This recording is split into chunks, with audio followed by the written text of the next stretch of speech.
remain. If there are no further attacks, it will likely be possible to restore supply as early as today. Yes, and this is already the assessment of Julius Viridenko as of today for everyone. Separately, Shmihal notes special attention to strengthening the protection of the energy infrastructure. A list of institutions has been compiled, but without details. Well, I don't know who was reporting about these 4 levels of protection for the thermal power plants in 2023 and 2024, saying that everything was ready.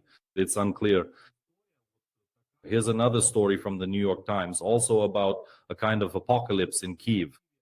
But here, there is actually another significant piece of text related to this material.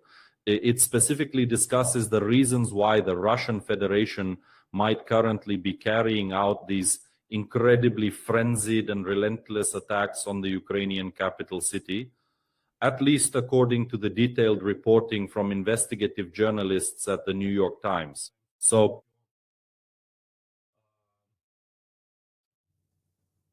against the challenging backdrop of continuous strikes on the national energy sector, many Ukrainians are increasingly becoming willing to give up the Donbas region for the sake of finally ending the war. They discussed this trend and specifically quoted the professional opinion of the prominent Kyiv lawyer Volodymyr Dorotko. I don't know who that is, but they write that he witnessed a Shahed strike. He told journalists that many people are tired.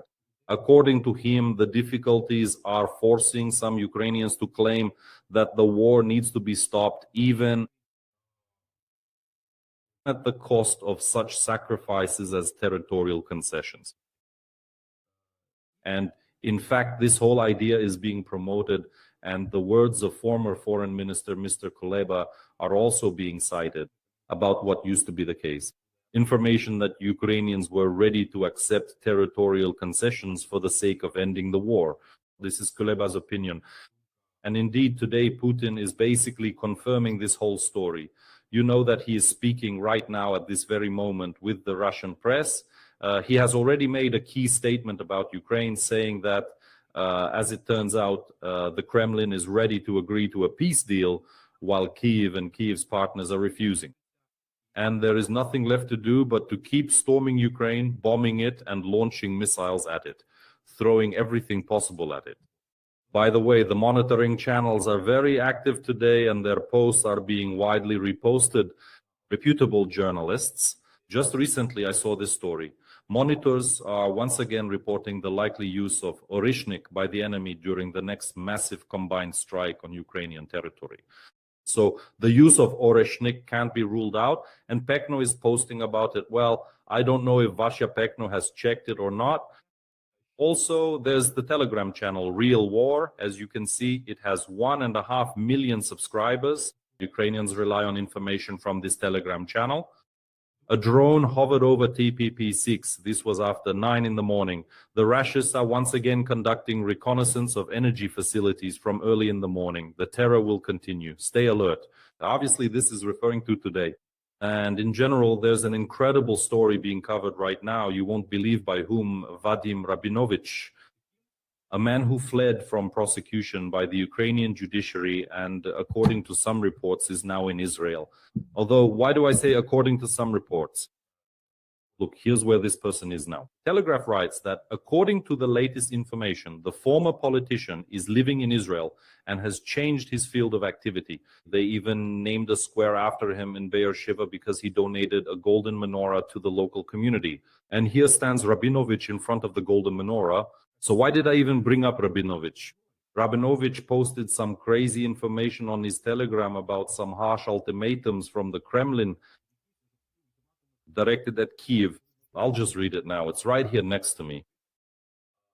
According to sources, writes Rabinovich, Moscow has conveyed to Kyiv in a closed manner conditions that are essentially of an ultimatum nature. The key demand is a complete cessation by Ukraine of strikes on Russian ships, as well as on infrastructure facilities related to the extraction, processing, and transportation of oil and gas. In the Kremlin, writes Turbinovich, it was made clear that if there is a refusal within the next 72 hours, the Russian aerospace forces and missile troops will launch a large-scale operation to disable Kyiv's critical infrastructure. This primarily concerns power generation and heating supply facilities. According to military estimates, it could be destroyed. I don't know which military sources Robinovich is referring to, but nevertheless, according to military estimates, up to 90% of the infrastructure that sustains the city's life could be destroyed. In conditions of freezing temperatures down to minus 20 degrees, this will inevitably lead to a humanitarian catastrophe. According to employees, the strike must be delivered all at once in order to deprive Kyiv of the ability to quickly restore control over the power supply system. And the primary question that I would like to pose today is, how is this specific social media publication by Rabinovich fundamentally distinguished from the post shared by the Honorable People's Deputy Fedyenko? He paints us an apocalyptic picture, but instead of referring to sources, he cites a work of fiction.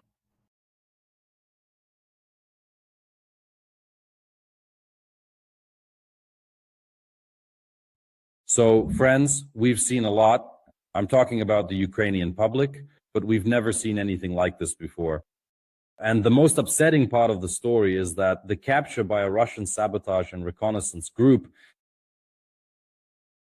of a control observation post, presumably belonging to a territorial defense battalion in an open field, is not a fake. It's a true story.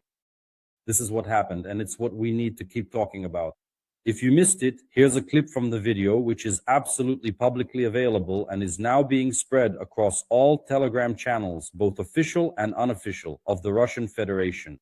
And of course, it has already been. Many of our military personnel, as well as military journalists, have already watched it and managed to give their assessment, where they carried out reconstruction and subsequently took actions to defend Mariupol and advance towards it.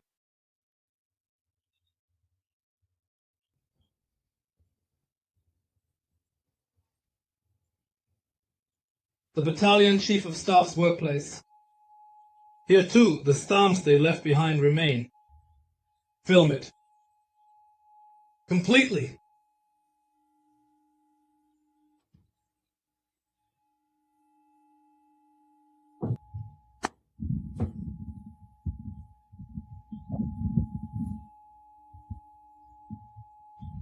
Folders with information also signed, and everything is stamped.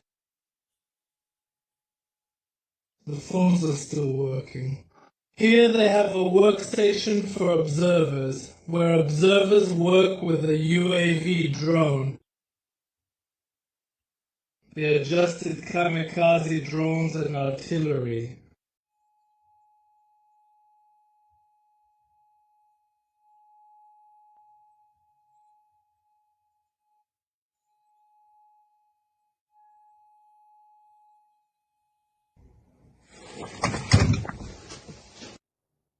Basically, that's the gist of it, and that's the video. It's quite long. You can find and watch it separately. But look, more than a day has passed since this video was made public. And there's only been one official comment from the Ukrainian Defense Forces, specifically from Operational Command South. It looks like this, and it appeared this morning. Vlad Voloshin comments, spokesperson for Operational Command South. Regarding this incident, representatives of the relevant competent authorities are conducting a detailed investigation to determine the causes and circumstances that led to such an event, and in general, whether it actually took place at all. Only after that will information be made public. In addition, a case will be opened by law enforcement agencies. Also, based on the results of the investigation, the actions of each official involved in these events will be evaluated. No one will hide anything. My personal assessment is not enough in this case. That's not enough because right now there's a storm of criticism. It's extraordinary, basically, and concerns the systemic nature of such things. Mariupol is a gray zone today, as you know.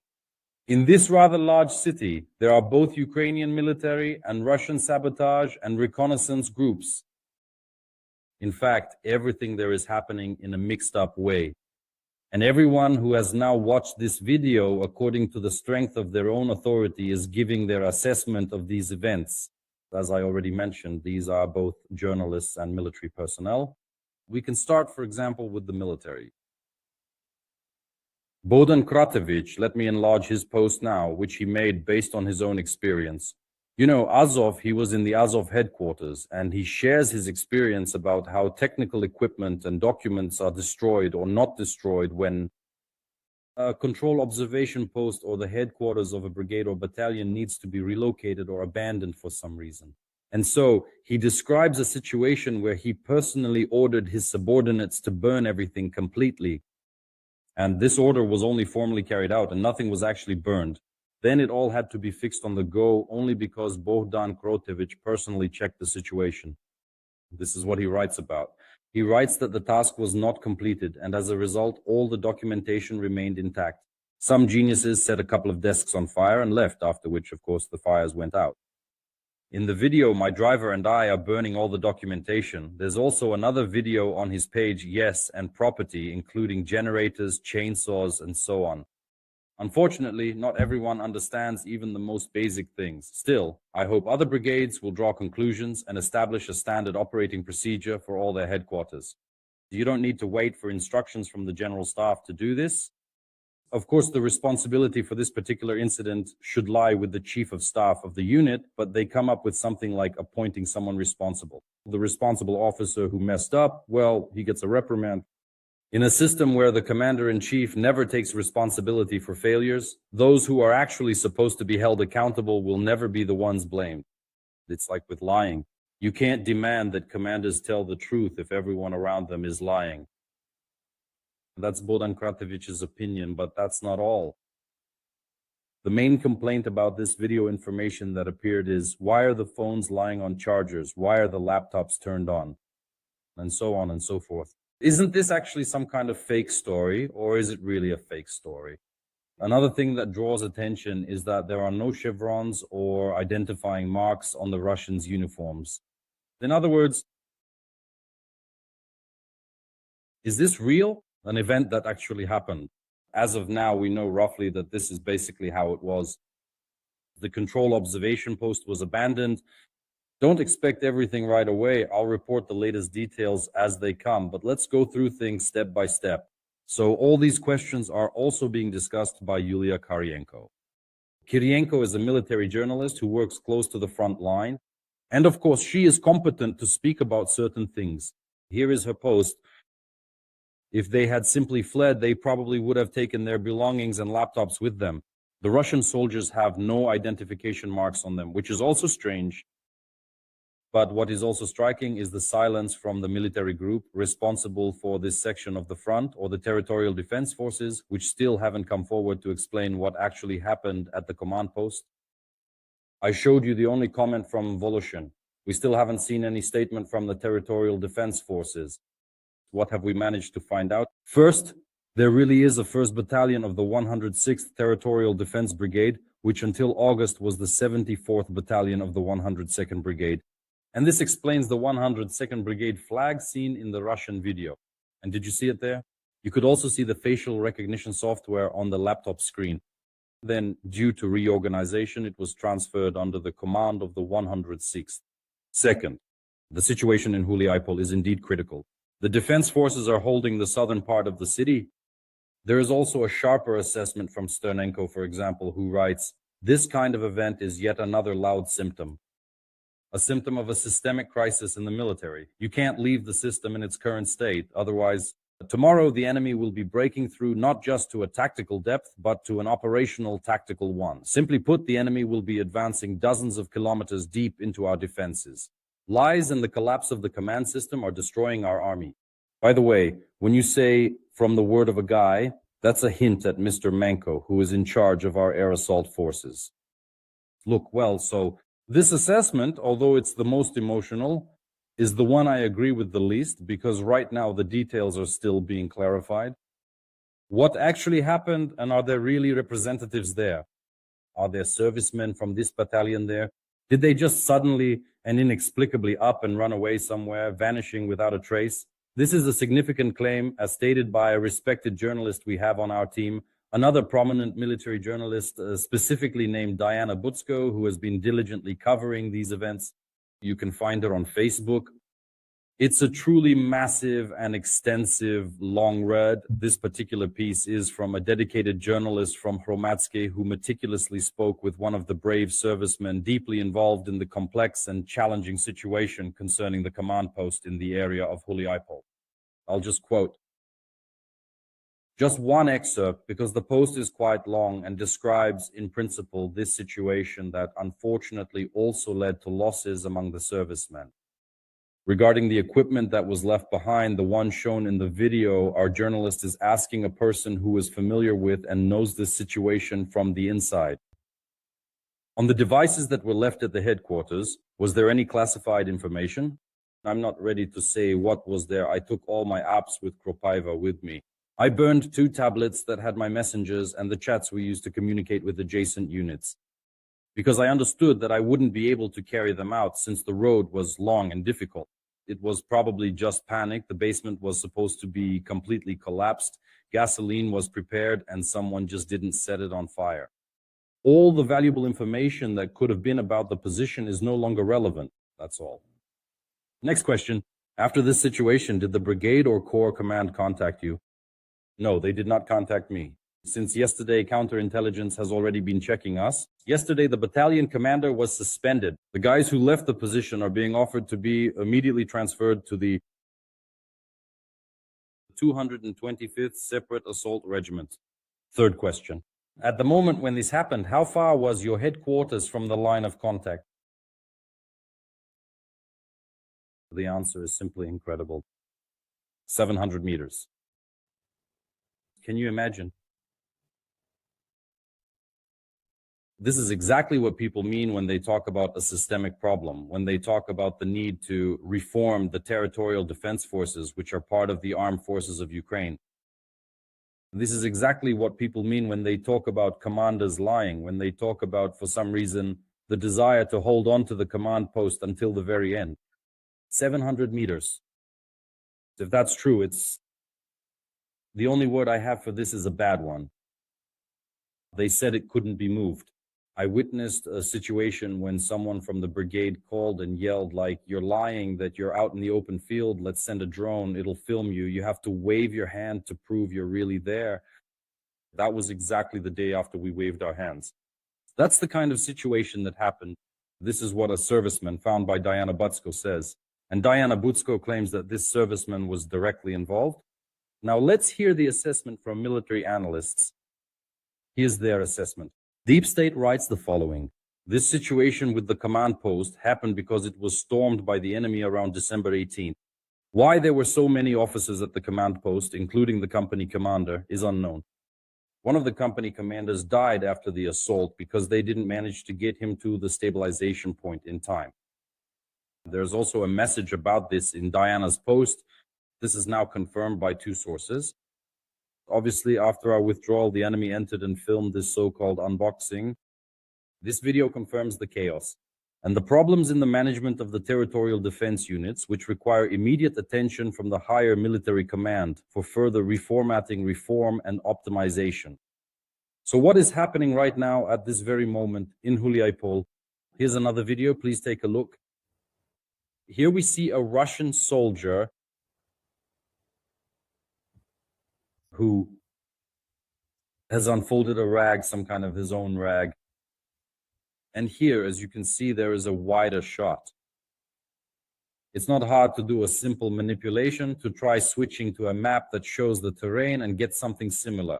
So, in other words, the crucial confirmation that this location is indeed accurately geolocated. This specific point is the very center of the Ukrainian town of Huliaipol. But in actual fact, it doesn't truly or significantly mean anything substantial. Huliaipol, at this present moment today, it is unfortunately a contested gray zone. Next, we need to draw conclusions, we need to do some work, and we need to figure out why our command post is located 700 meters away. And finally, to hear proper communication. Let me draw your attention to this once again. We are establishing the causes, the prerequisites, and so on. Only after that will the information be made public. No. The pertinent information should have already been publicly disclosed because, as you know,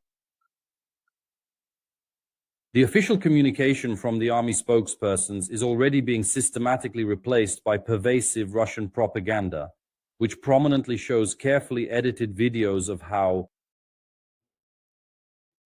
Ukrainian soldiers, heroes, in their opinion and according to their interpretation, are simply fleeing. But that is, of course, not true. That's the issue.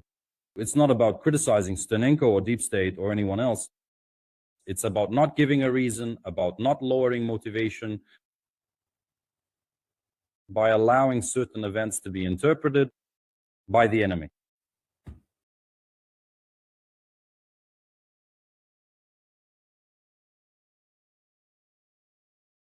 American propagandist Tucker Carlson, an extremely popular figure on social media, is fueling the topic of a great war.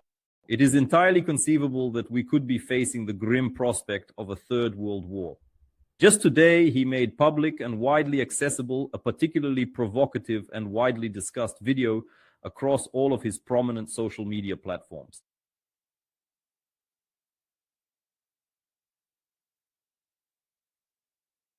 The Great War. Let's watch and then we'll break it down to see if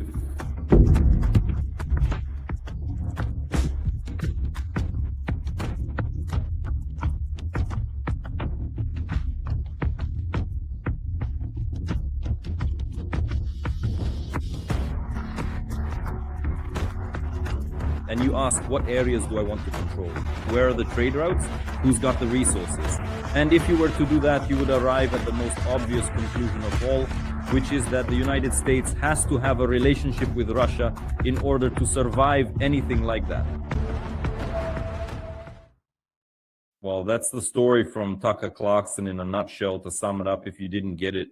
So, Tucker, Clarkson stated that the United States of America, which is essentially turning into a great empire, is preparing to start a major war, particularly with China and North Korea, and that with Russia, the conclusion is that they need to be friends. Why, in Tucker Carlson's opinion, are there signs of preparation for a major war? First, Washington is doing something that goes beyond the usual. This already concerns Venezuela and possibly in the future Greenland. Second, there is a sharp increase in the defense budget, which was proposed by Donald Trump last night. In fact, yes, an increase of $500 billion from $1 to $1.5 trillion. And also, third, Trump is withdrawing the United States from international organizations. We're talking about 66 institutions. So all this news is happening today. That's really the case. Such a large-scale, sophisticated manipulation. Well, you know that in the US, there are a lot of conspiracy theories, and all of them have their followers. Moreover, these followers are usually counted in 6-digit numbers. For a country with a population of 250 million people, it's clear that 100 to 200,000 is just a drop in the ocean. But still, there are religions in the world with, say, 300,000 followers. For example, Taoism in China, 300,000. And here, almost 1 million people might believe Tucker Carlson. So what exactly is Tucker Carlson talking about? So it's clear about Venezuela and Greenland, the increase in the defense budget. Indeed, there is a situation where the increase in the defense budget was proposed by Donald Trump. And in a rather arbitrary form, there is a post by Donald Trump on the Truth Network where he writes, "Right now, I just went directly to this page, look, and now I will read this post as it is written. After long and difficult negotiations with senators, congressmen, secretaries, and other representatives of American politics, I have come to the conclusion that it will be good. That is, here they even use the phrase for the good of our country, and good is capitalized. It will be good for our country. Very good, especially during this period of problems and turbulent times. For our military budget for 2027 not to be $1 trillion, but better, baterada, right? Better yet, $1.5 trillion. This will allow us, Trump writes, to build the army of our dreams." Do you understand? An army of dreams, which we have long deserved. that will provide us with safety and protection, regardless of the type or nature of our enemy. Next, Trump criticizes the defense campaigns for the slowness of weapons production. But it's all true, friends. Well, it can't be that we only produce one Patriot per year, you know? It can't be that we spend like this. There are 10 to 15,000 artillery shells used on the front line in Ukraine, but only 5,000 are produced per month.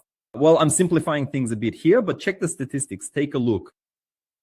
Conventional means of waging ground wars are not being produced in sufficient quantities right now because such countries, the countries that dominate all the military rankings, like the United States, China, and so on, are focused and oriented toward technology, on extremely effective and expensive missiles, on 5th and 6th generation aircraft, F-35s, and so on, and so on. Consider, for example, the formidable Reaper drone. It's truly like a powerful deity, an almost mythical figure in the vast and evolving world of modern unmanned aerial vehicles. All of this advanced technology is undeniably and profoundly impressive, and it all certainly looks very sleek and incredibly futuristic. But in the stark and often brutal reality, the largest and most significant military conflict currently unfolding is essentially being fought with traditional artillery systems and surprisingly inexpensive yet highly effective drones of ground forces from the Russian Federation. It's just madness. No one is counting these losses. This is what Donald Trump is talking about, right? And so Clarkson is making some kind of event out of this. Next, there's another story that also took place. This one. Indeed, today, the United States announced that they are withdrawing from some international organizations. So in the list of these international organizations, there are 66 international organizations, agencies, and commissions. The White House issued a separate press release about this and what's in that list. The list includes organizations affiliated with the UN, commissions, working groups focused on issues such as climate, labor, migration, and so on. Among other organizations not affiliated with the UN are the Partnership for Atlantic Cooperation, the International Institute for Democracy and Electoral Assistance, and the Global Counterterrorism Forum. These are, roughly speaking, grant recipients who are carrying out some kind of activity there, funded by the United States government. Trump started this whole story in the United States a long time ago, right after he entered the White House. He said, we're going to implement cost-saving measures, and for that, he hired Elon Musk, gave him 100 days, and created an agency that was supposed to handle this. But that was an internal American story. Now we see a slightly different scale. But is it really surprising to you that Donald Trump is withdrawing from organizations related to climate change? Friends, then you really don't know Donald Trump very well. You haven't been following his statements over the past 30 years. He is the number one person in the world who doesn't believe in the anthropogenic impact on the environment. He doesn't believe in it at all. He doesn't believe that, for example, the glaciers are melting because of large-scale carbon dioxide emissions into the atmosphere. Ozone holes, according to Donald Trump, are just a story made up by some crazy scientists. Do you see what I mean? So this is not a sign of the beginning of preparations for some big war or some kind of American empire. Well, for Clarkson, this is an interesting story because his audience is not people like us. You and I are educated, intelligent, well-read individuals, and that's exactly why all of this is dismissed at such publications. Today, the New York Post, I don't know, maybe by accident or not, but they're trying to take a piece of the spotlight from Tucker Carlson about the big war.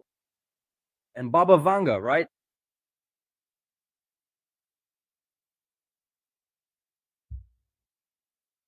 She predicted the arrival of these aliens from space, their ship that will invade Earth. And this will cause World War III in 2026. Friends, this is about the level we're talking about. What does Baba Vanga say? In November, this is already inside this article, it says, in November, it won't just be World War III, friends, but an intergalactic battle. The old fortune teller says that an alien spaceship will enter the atmosphere and a great war will begin. In addition, during this period, the number of major earthquakes will increase all over the world. There will also be volcanic eruptions and extreme weather events. And as the authors of this material hint, and even the late Baba Vanga from the other world, that Trump is acting in vain by withdrawing from organizations that deal with climate research and climate change. But here's what Trump is not doing in vain. Let's wrap up this review on a serious note. A post, no, not this post, this one here. A post by Lindsey Graham, the hawkish Republican senator who, you know, as people here like to say, someone has occupied someone else's ears. Well, the occupation of Trump's ears is all thanks to his good relationship with Lindsey Graham. In relation to Donald Trump, is the only person who, you know, it's like a motivator. A motivator is the fuel for Trump's engine. If it starts to stall somewhere, Lindsey Graham appears and starts to instill in Trump this belief in himself that he's doing everything absolutely right and needs to keep going. A 500% tariff against buyers of oil from the Russian Federation. So what exactly does all this mean right now? What does Lindsey Graham write? He writes the following. After today's very productive meeting with President Trump, during which we discussed a number of issues, let me enlarge this slide, he gave the green light to a bipartisan bill on sanctions against Russia. I've been working on it for several months together with Senator Blumenthal and many others. This is a very timely decision since Ukraine is making concessions for the sake of peace, while Putin only talks, continuing to kill innocent people. This bill will allow President Trump to punish those countries that buy cheap Russian oil, which fuels Putin's war machine. This bill will give President Trump significant leverage over countries like China, India, and Brazil to encourage them to stop buying cheap Russian oil, which provides funding for Putin's bloody crackdown against Ukraine. I am hoping for strong bipartisan support, hopefully as soon as next week. So the Graham-Blumenthal bill is unblocked and the vote is next. All of this really needs to stop. China was mentioned here, and China has already responded.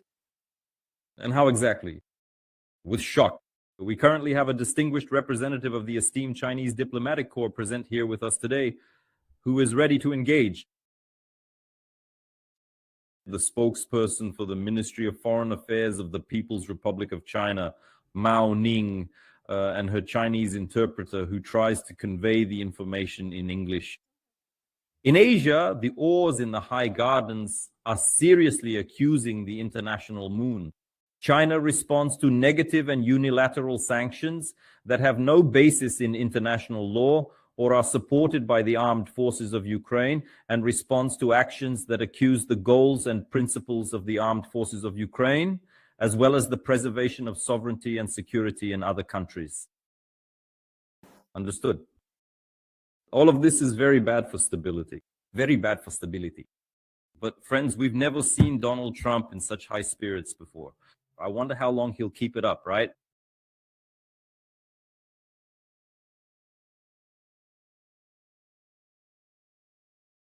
This is the story of how the blackout became a political battleground between Volodymyr Zelensky and Vitali Klitschko. The president of Ukraine versus the head of the Kyiv city administration and the mayor of Kyiv. Yes, Klitschko holds both of these positions at the same time. This is, of course, a huge problem for the president's office, not just for Zelensky, but that's not the main point. The blackout, which was supposed to unite society, which was supposed to unite politicians, today it has become a reason for political harassment. And this goes both ways. Volodymyr Zelensky was the first to start, in my opinion, because yesterday, in his traditional address, he mentioned for the first time that he was dissatisfied with the pace of decision-making in the city of Kyiv. Here is this excerpt from his evening speech. The situation has been addressed in some of our cities, with Kyiv being particularly difficult. Also Odessa, the Dnipro region, Dnipro-Kryvyi and some other cities and regions of ours. We see a lot has been done, particularly in Kharkiv, where the local authorities were prepared. Kyiv, unfortunately, has done much less. Very little has been accomplished in the capital. Even these days, I don't see any intensity. All of this needs to be urgently fixed now. How exactly would you describe this situation? This is what we refer to as a formal public address, directed specifically to Klitschko via a recorded video message. Klitschko, you didn't handle it. And this whole situation has been going on for about a week now. It all started when Klitschko was harshly criticized because he sincerely advised Kyiv residents, if you have somewhere to go, leave, because you might freeze in your apartments. No one knows how things will unfold. And that is exactly when things really began to take off. Today, Mayor Klitschko actually explained in detail what he truly meant when he previously advised Kyiv residents to leave the city. I'm going to read this entire post for you now. The mayor's immediate and direct response to the president's recent criticism looked exactly like this. Yes, the president does not see the intensity of work in Kyiv during an emergency situation, particularly in recent days, as he said when after a devastating attack, out of 6,000 buildings left without heat, only about 400 remain after a few days when utility workers are repairing enemy-damaged critical infrastructure around the clock in bitter cold to restore heat and water to people, and when energy workers are also working 24/7 to bring power back, even if only for a few hours. When we restore light to Kyiv residents' homes, when we connect social institutions, hospitals, maternity wards, nursing homes, and psychiatric dispensaries to autonomous power sources, and when social workers deliver hot meals to bedridden, lonely Kyivans, when staff are on duty around the clock at heating points to receive Kyivans, when we power critical infrastructure facilities from generators, then where exactly is this so-called lack of intensity? Such statements, above all, undermine the dedicated work of thousands of people and specialists. Even though they don't have weapons in their hands, with their tireless efforts, they too are fighting for their country. Meanwhile, there's nothing but hate, writes Klitschko. And Klitschko advised those who have the opportunity to move out of the city, so that those who can temporarily leave won't freeze without electricity and heat. At least I speak honestly and warn people about the extremely difficult situation. I don't care about any ratings or illusory elections. Here, specifically, yes, there's this tingling feeling, at least I speak honestly in this extraordinary situation. As mayor, all city services are doing everything they can to maintain the city's vital functions, just as they did in the first days and weeks of the full-scale war, to preserve the health and lives of the city's residents. And we will continue to do so. I am answering you. This is addressed to Volodymyr Zelensky. Please excuse me for saying this publicly, because in the last 4 years, you and I, Mr. President, unfortunately, have not met even once. Well, I don't know how powerful the response is or whether Volodymyr Zelensky actually heard it, but it really does seem strange that in such an extremely difficult situation, and this is something users on social media are pointing out, why, on the eve of an emergency meeting, at the presidential office, neither Klitschko nor the president's representative in the vertical chain of command, the head of the military administration, are invited. Timur Tkachenko, he wasn't there yesterday either, yet the president blames Kyiv. Well, he could have listened to the reports, but no, instead a correspondence begins, and the whole scandal starts on social media with public appeals to one another. It seems that Volodymyr Zelensky's nerves can't take it anymore even today, because here's a post just now on the president's Telegram channel. Held a special energy meeting, writes Volodymyr Zelensky. The prime minister and key government members responsible for decision-making in emergency situations were present, as well as representatives of the regional and local authorities of Kyiv and the Kyiv region, Kharkiv, Dnipropetrovsk, Sumy, and Chernihiv regions. We discussed many working details, and there are an extraordinary number of problems that need to be resolved as quickly as possible. And now, look, here's what comes next. The city authorities have failed, and now the government will have to fix what was not done at the city level. A permanent headquarters for the capital has already been established. Its work will be overseen at the government level, and I expect new cooperation and interaction from the local authorities. So Volodymyr Zelensky probably doesn't know that a headquarters has actually been established in Kyiv, and this headquarters is an emergency one, right? It was actually set up by the city authorities.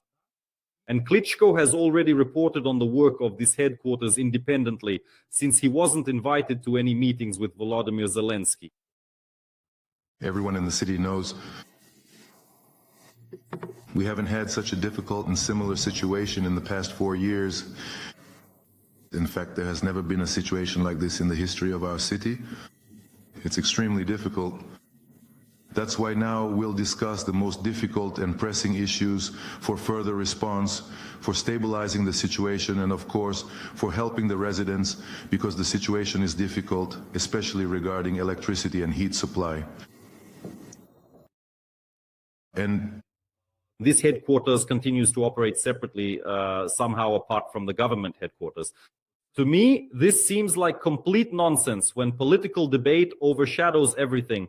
And in reality, there are only loud statements about saving Kyiv's residents coming from Bankova and accordingly from Kreshchatek. No, so far this hasn't really led to anything concrete.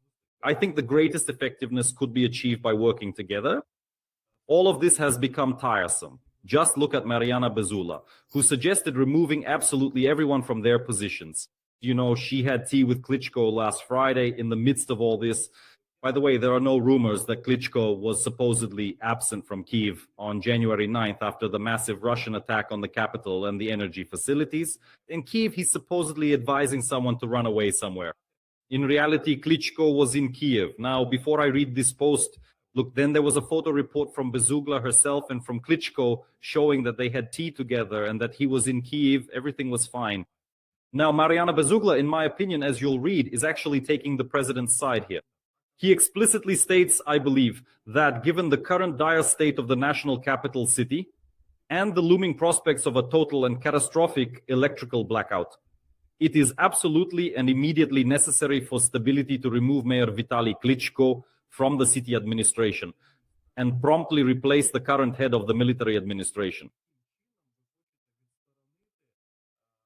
The elected mayor. This is the first question. To Mariana Bezugla, this proposal, well, we reject it right away, right?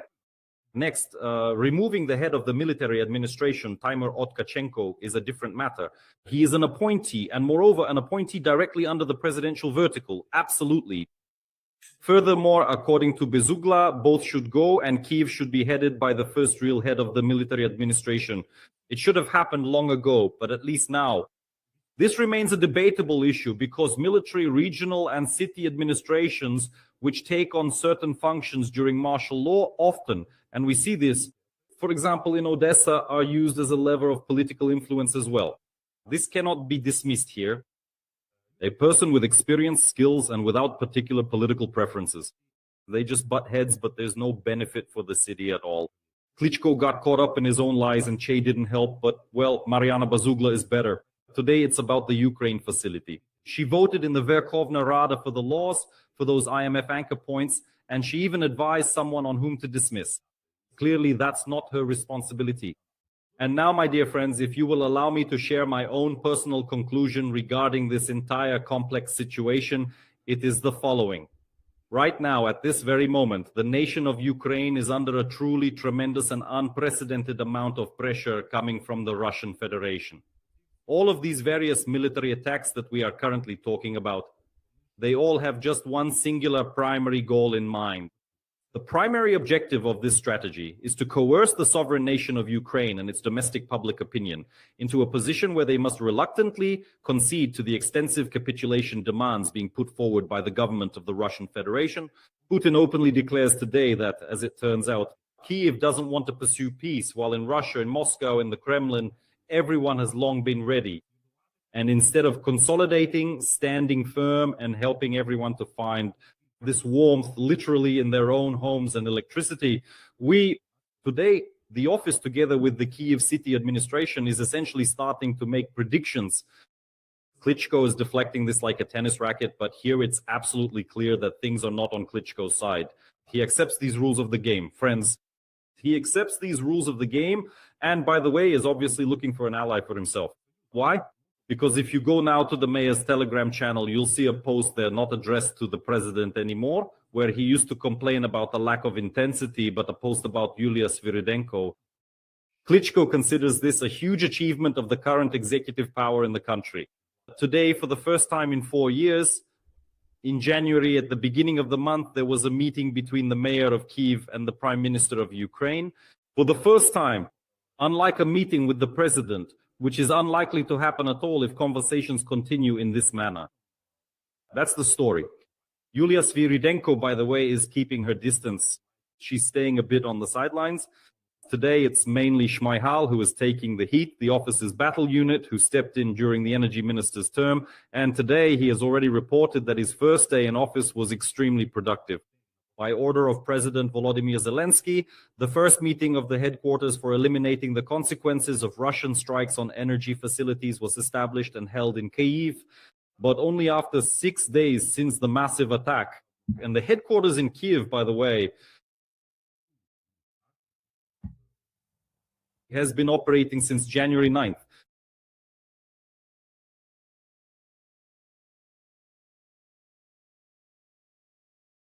It turns out it's all the Ukrainians' fault. A completely unexpected turn of events has unfolded around the Mariner tanker, which was seized the day before by the US Army together with the BGO and also British military forces. You've all heard about this, but what surprised people the most was how vague and extremely diverse it all was. The reaction of the Russian Federation. Putin has remained completely silent about all of this. To this day, it's already been 2 days. Only the Ministry of Transport of the Russian Federation and also the Ministry of Foreign Affairs of the Russian Federation have commented. But the biggest fabrication that has happened now only pushes the story to the point of absurdity, really. And it shows an attempt, not to ruin the already very fragile relations between Moscow and Washington, which have started to take shape after the summit in Anchorage. Just look at how the mass media outlets are actively trying today to fully explain to the Russian people what exactly happened and precisely why this particular incident could just be a very simple, understandable mistake. The US Coast Guard began pursuing a tanker off the coast of Venezuela because they were unable to get permission from the authorities in Guyana. Confirmation that the vessel was sailing under their flag? US representatives demanded this from the captain. They ordered him to proceed to a US port, but he did not comply and instead directed the vessel into the Atlantic Ocean. While en route, the tanker requested temporary registration under the Russian flag from the port of Sochi and received it legally. The majority of the Mariner's crew are Ukrainians, 20 people, along with 6 Georgian citizens and 2 Russians. So let's discuss this point by point. This message, it's actually wonderful, isn't it? Look, honestly, there was no forceful seizure of a Venezuelan Shadow Fleet tanker under the Russian flag, which was supposedly trying to break through some kind of blockade. Such a thing simply did not happen. It was simply a confusing situation because the authorities of Guyana, under whose jurisdiction this tanker was, just couldn't get through to them by phone. It's just, well, it happens, for God's sake. The tanker is sailing there, 1 kilometer long, with helicopters around it, Coast Guard, all of that costs, I don't know, maybe $1 billion, this whole operation, but who even cares? There's no communication with Guyana. Then the US representatives, you see, demanded that the captain stop. And he says, well, if we have no connection with Guyana, let's call Moscow. Listen, the brilliant idea worked. They called Moscow, Moscow registered them, and they sailed on. Well, sure, but why can't you just change the flag just like that? I mean, you're sailing there, trading Russian oil products under sanctions. Yeah, no problem. We called Moscow, changed the registration. I mean, what? We registered in Sochi, not in Moscow. They called, requested from the port, Sochi, maybe even through Moscow. Then they were transferred to Sochi. It doesn't matter. Yes, we did everything properly within the framework of the law. Moving on. The majority of the Mariner's crew are Ukrainians. Well, of course. They're kokols, Ukro-Banderites, and Nazis. Do you understand? That's where it is. They made a mess here too. And they're trying to ruin all our relations with the United States and with Washington in general. Trump is a golden man. Putin is a golden man. Ukrainians are bad. Zelensky specifically sent 20 people and only 2 Russians, you see? So who is actually on trial now in the federal court of the United States? It turns out that the ones on trial are we, the Ukrainians, have some other interesting information. Also, the Telegram channel Military Observer reports that the crew of this Russian oil tanker Mariner, which was seized by American special forces, there are 28 people, and 17 of them are citizens of the Russian Federation. But interestingly, all 17 of them have Crimean registration and live in the annexed Crimea. And maybe that's why Maybe that's why somewhere the information slipped through that they were all Ukrainians. In other words, they called themselves that. Z-publics are driving themselves into a corner and justifying this whole story that happened. By the way, the video you're seeing now is actual footage from the US Coast Guard showing how the pursuit is taking place. And all this time, Russian propagandists claim that the captain, who is Georgian, according to their version, is trying to call the port of Sochi or even Putin in Moscow to clarify the situation. After all, they're not criminals at all, and this is definitely not a shadow fleet. Other propagandists are actually laughing at this rather mysterious story. The Kokls claimed that the Ukrainian citizens who were on board the tanker, the sailors, are actually Crimeans, and they also have Russian citizenship. And no one could have even imagined that. So here, well, you know, this isn't even called trolling. This is called, we're trying to save face. So these aren't our people. So Crimea is ours, but the people who live there, they're Ukrainians. And now, oh my God, I just don't understand how to even comment on this. I'm just making this point again. The conclusion is that there was no playbook. Or if there was one, it just didn't work. Here's another angry and interesting post. If the Americans seize our ship, well, they've already seized it. And we keep sticking to this red lines rhetoric. Will that impress Trump or what? It's just too big. Venezuela. What can be done about Russia? Yes, and yes, indeed, there will be no answer. And the American president will start galloping on the Ukrainian track, visiting. For us, the conditions for a peaceful settlement are clearly unfulfilled. Here you see as well. I'll finish reading this passage now, but it's also important to note another Ukrainian trace in these assumptions. A rather tendentious and symptomatic story of the past day. Now it's like Ukraine is everywhere for us. It turns out Trump is using for the declared fight against Venezuelan cartels, but in fact against the cartel country, or rather not the country against the cartels, but a failed state, but a cartel state. That's how Maduro turned the state institution, this superstructure, into one, like a cartel. And so Trump is trying to fight this, declaring that he's keeping an eye on it. No one is allowed to spend this on aggression, war, or drugs, and so on and so forth. That's precisely the fundamental reason why we are undertaking this important endeavor. And we are officially issuing crucial documents from the federal courts, which are based on certain facts. And just because someone is changing their stance over there, it doesn't mean they can escape this legal process. That's how it looks. But look, it turns out Trump is doing all this to show Putin something. What is it? That he can do the same thing regarding Ukraine. That is, to help Ukraine, for example, by putting things in order within the Russian Federation itself. Is that really the case? I think for many people, this perspective is desirable. So that this show of strength, which we are experiencing and observing now from the United States, would actually have a positive impact by putting pressure on Putin so that he finally shows weakness, and he is showing it now. But I think we shouldn't underestimate the Russian dictator either. He is a smart and rather cunning enemy who is simply biding his time right now. So what will happen next? And at the same time, he is carrying out terrorist attacks in the Dnipropetrovsk and Zaporizhzhia regions, plunging 2 Ukrainian regions into a complete blackout just as before. This is also a demonstration. Well, go ahead, Trump, keep playing and we'll see what happens. We don't want to ruin, to spoil, these relationships. Next, in this post, it's also interesting. Yes, he's getting cocky on the Ukrainian track, putting forward for us, obviously, impossible conditions for a peaceful settlement regularly. And it will all end with the American standing on the line of contact. That's the army. That's simply the biggest fear right now for the average Russian citizen. And Tomahawk carriers will enter the Black Sea, and from there, it's just one step to nuclear war. Well, talk of nuclear war is always there. It's basically a standard story.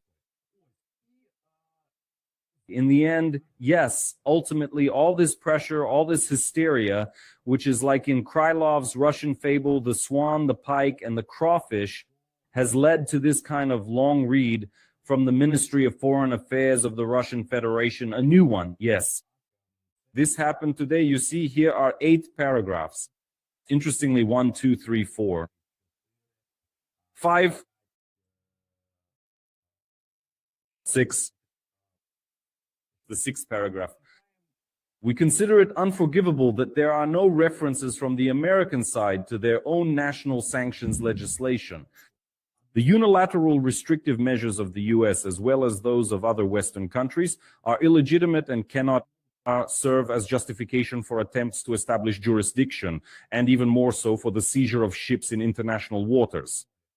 A highly cynical move by certain relevant US officials, in the sense that the seizure of the Mariner was supposedly part of a broader strategy. The establishment of unlimited Washington control over Venezuela's natural resources, along with the ambiguous stance of the Shah's administration, as with the generally agreed rules of the game in the field of international maritime law.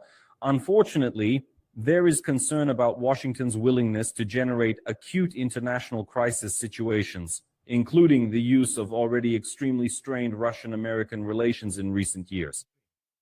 Oh, wait, stop. We call on Washington to return to compliance, blah, blah, blah, about the fundamental norms. So it turns out that for us, the Ministry of Foreign Affairs is now trying to smooth things out a bit. The Ministry of Foreign Affairs, I mean of the Russian Federation, and is reducing everything to the idea that it turns out Washington is the unreliable partner and that we need to come to our senses. An unreliable partner. Of course, it's better now to declare that it's all the Ukrainians' fault, an unreliable partner who has to return to Anchorage and address truly important issues. And not just that. So what then? What will happen next? So, friends, Putin is not staying silent. The compelling story about 20 brave Ukrainians or about 17 resilient Ukrainians might effectively work for the average Russian viewer, the attentive listener, or the diligent reader, who still genuinely doesn't fully understand why the truly great Russia, we are Russia, after all, a powerful and significant nation, we don't need to ask anyone for anything. Why is it staying silent? It turns out that the states did everything right. They are judging the Ukrainian tanker and its Ukrainian Georgian crew are on trial. And those 2 Russians who are there, they were simply deceived.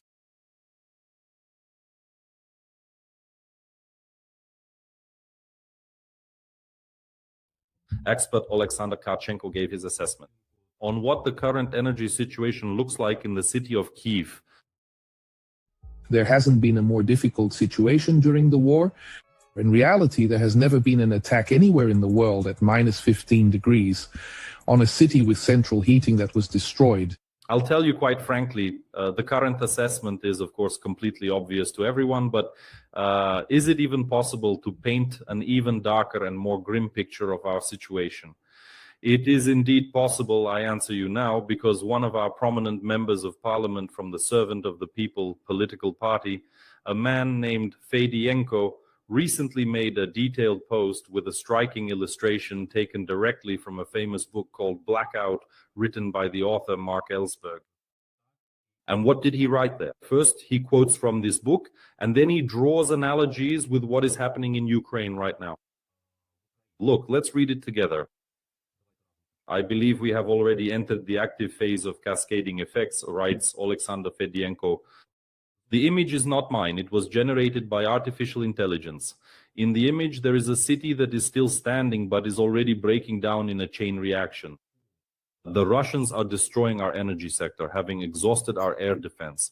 On the left, there are de-energized power lines, sparks and accidents, energy infrastructure. It is gradually disappearing. Next are the silent communication towers with people looking at their phones, which no longer receive any signal. The lights in shop windows are dimming, stores are shutting down, cash registers aren't working, lines of people are stuck in the darkness. Gas stations are running only on emergency lighting. Ambulances are stuck in traffic jams. The hospital is lit by just a few windows. The backup is holding, but not for long. On the right, the city is almost black. There are houses, but the system no longer works. Failure entails the next one. But it inevitably brings the whole city to a halt. This is not my text. This is the text of the book Blackout, Mark Ellsberg. Those who haven't read, light candles and read. Next phase. Operators must switch to a plan of reducing the area coverage and maintaining only the key segments of the network. That's why I said and keep saying that people should be told explanations, the truth. Hope, of course, is good, but then a person clings to that hope. At the same time, I am extremely grateful to the energy workers and communication specialists who, despite unbelievably tough working conditions, keep the networks running, rebuild, and give hope. Just don't forget about those whom you don't remember in peaceful times. Our crumbs, the sky of our partners has closed. Sorry, we've been abandoned, so we're doing it ourselves. Next is stopping these cascading effects. It will become, well, impossible to get out. Yes, so the cascade, he writes about this, and honestly, it all looks very sad. I don't know why a representative of the ruling party's faction is spreading all this apocalypse. A lot of people are reading all this. Even Shmyhal apparently has read it, because today the Prime Minister wanted to say no. The Minister of Energy, the new one, who has been in office for just a day, announced that some kind of super task force has now been created, which will deal with eliminating the consequences of Russian attacks on energy facilities in the city of Kyiv. Why it only concerns the city of Kyiv is unclear. Kyiv also has its own task force headed by Klitschko, which is specifically responsible for reconnecting buildings to heating, water supply, and electricity. 6,000 apartment buildings were disconnected, and now only a few hundred remain. If there are no further attacks, it will likely be possible to restore supply as early as today. Yes, and this is already the assessment of Yulia Sviridenko as of today for everyone. Separately, Shmyhal notes special attention to strengthening the protection of the energy infrastructure. A list of institutions has been compiled, but without details. Well, I don't know who was reporting about these 4 levels of protection for the thermal power plants in 2023 and 2024, saying that everything was ready. It's unclear. Here's another story from the New York Times, also about a kind of apocalypse in Kyiv.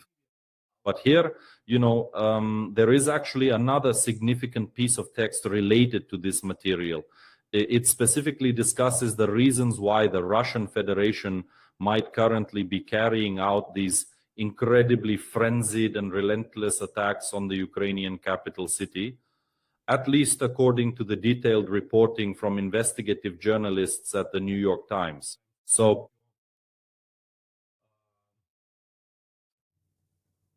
against the challenging backdrop of continuous strikes on the national energy sector, many Ukrainians are increasingly becoming willing to give up the Donbas region for the sake of finally ending the war.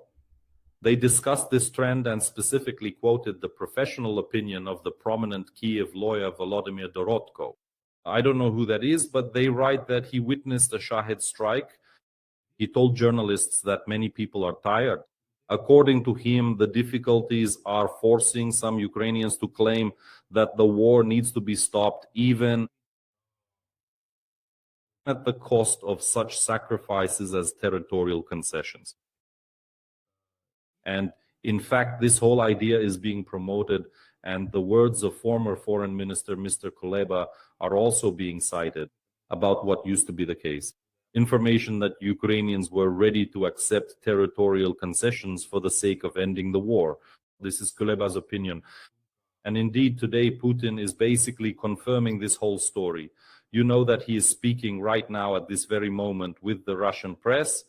He has already made a key statement about Ukraine, saying that, as it turns out, the Kremlin is ready to agree to a peace deal, while Kyiv and Kyiv's partners are refusing. And there is nothing left to do but to keep storming Ukraine, bombing it, and launching missiles at it, throwing everything possible at it. By the way, the monitoring channels are very active today, and their posts are being widely reposted. Reputable journalists. Just recently, I saw this story.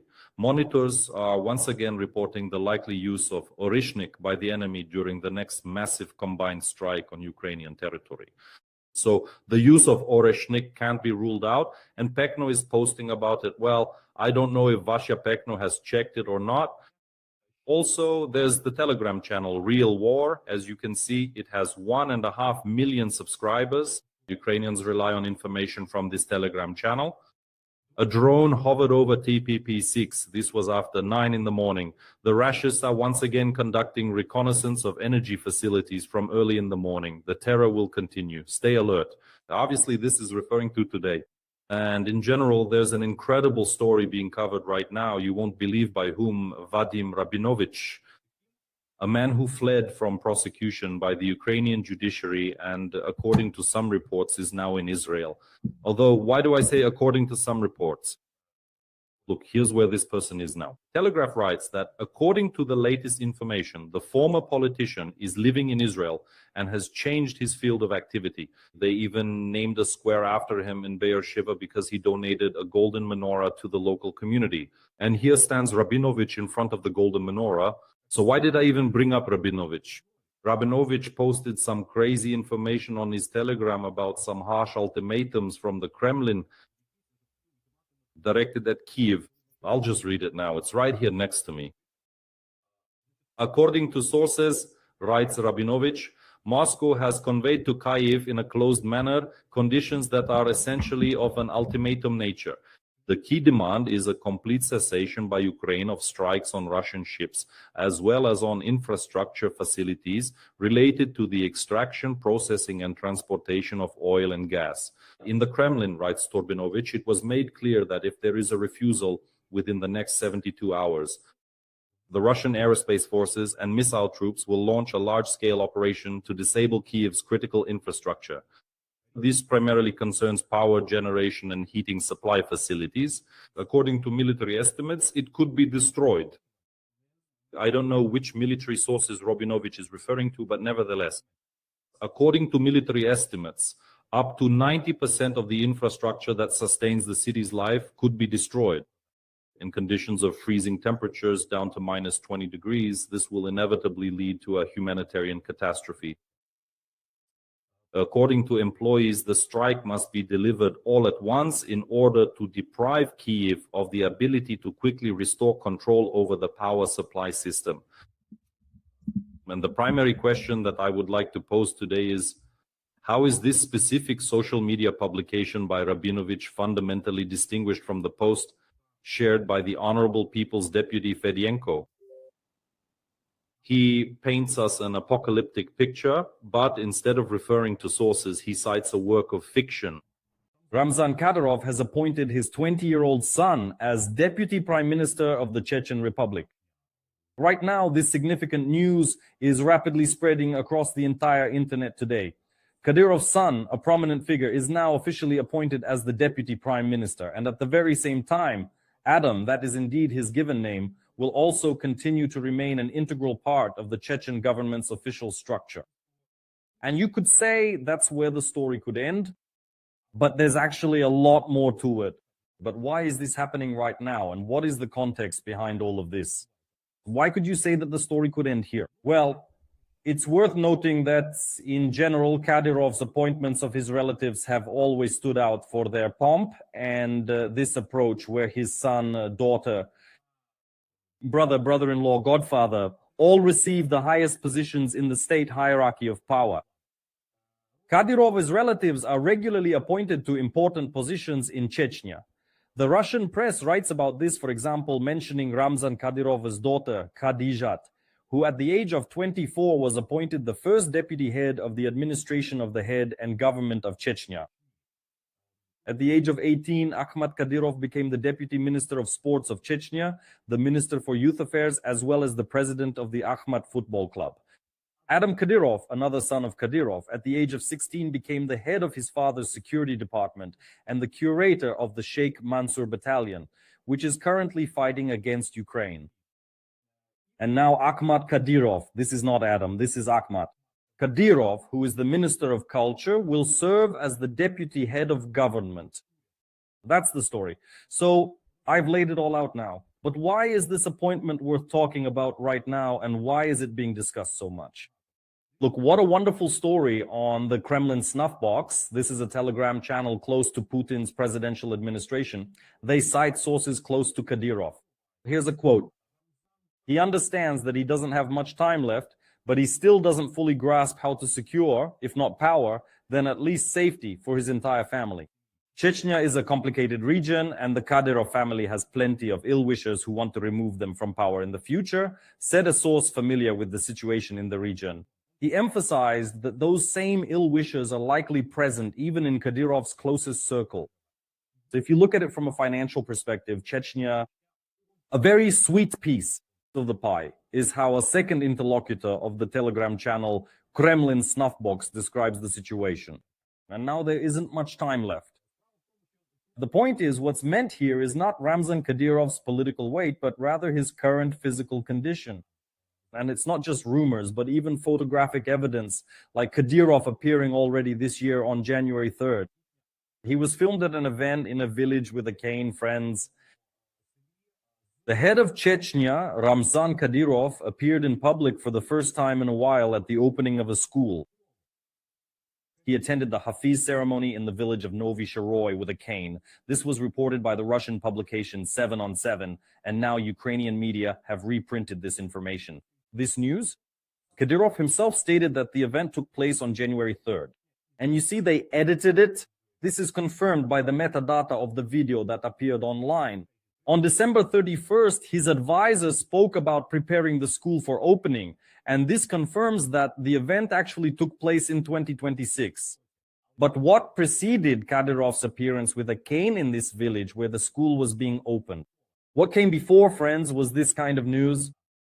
On December 25th, Kadyrov was supposed to appear at a meeting of the State Council of the Russian Federation. And he was supposed to take part in certain ceremonies there, but Kadyrov was urgently hospitalized when he had already arrived in Moscow. Something about his condition worsened. There is information that it was something like a neurotic episode, but rumors have been circulating for a long time that Ramzan Kadyrov has cancer. And his condition really could be deteriorating due to the specifics of his treatment.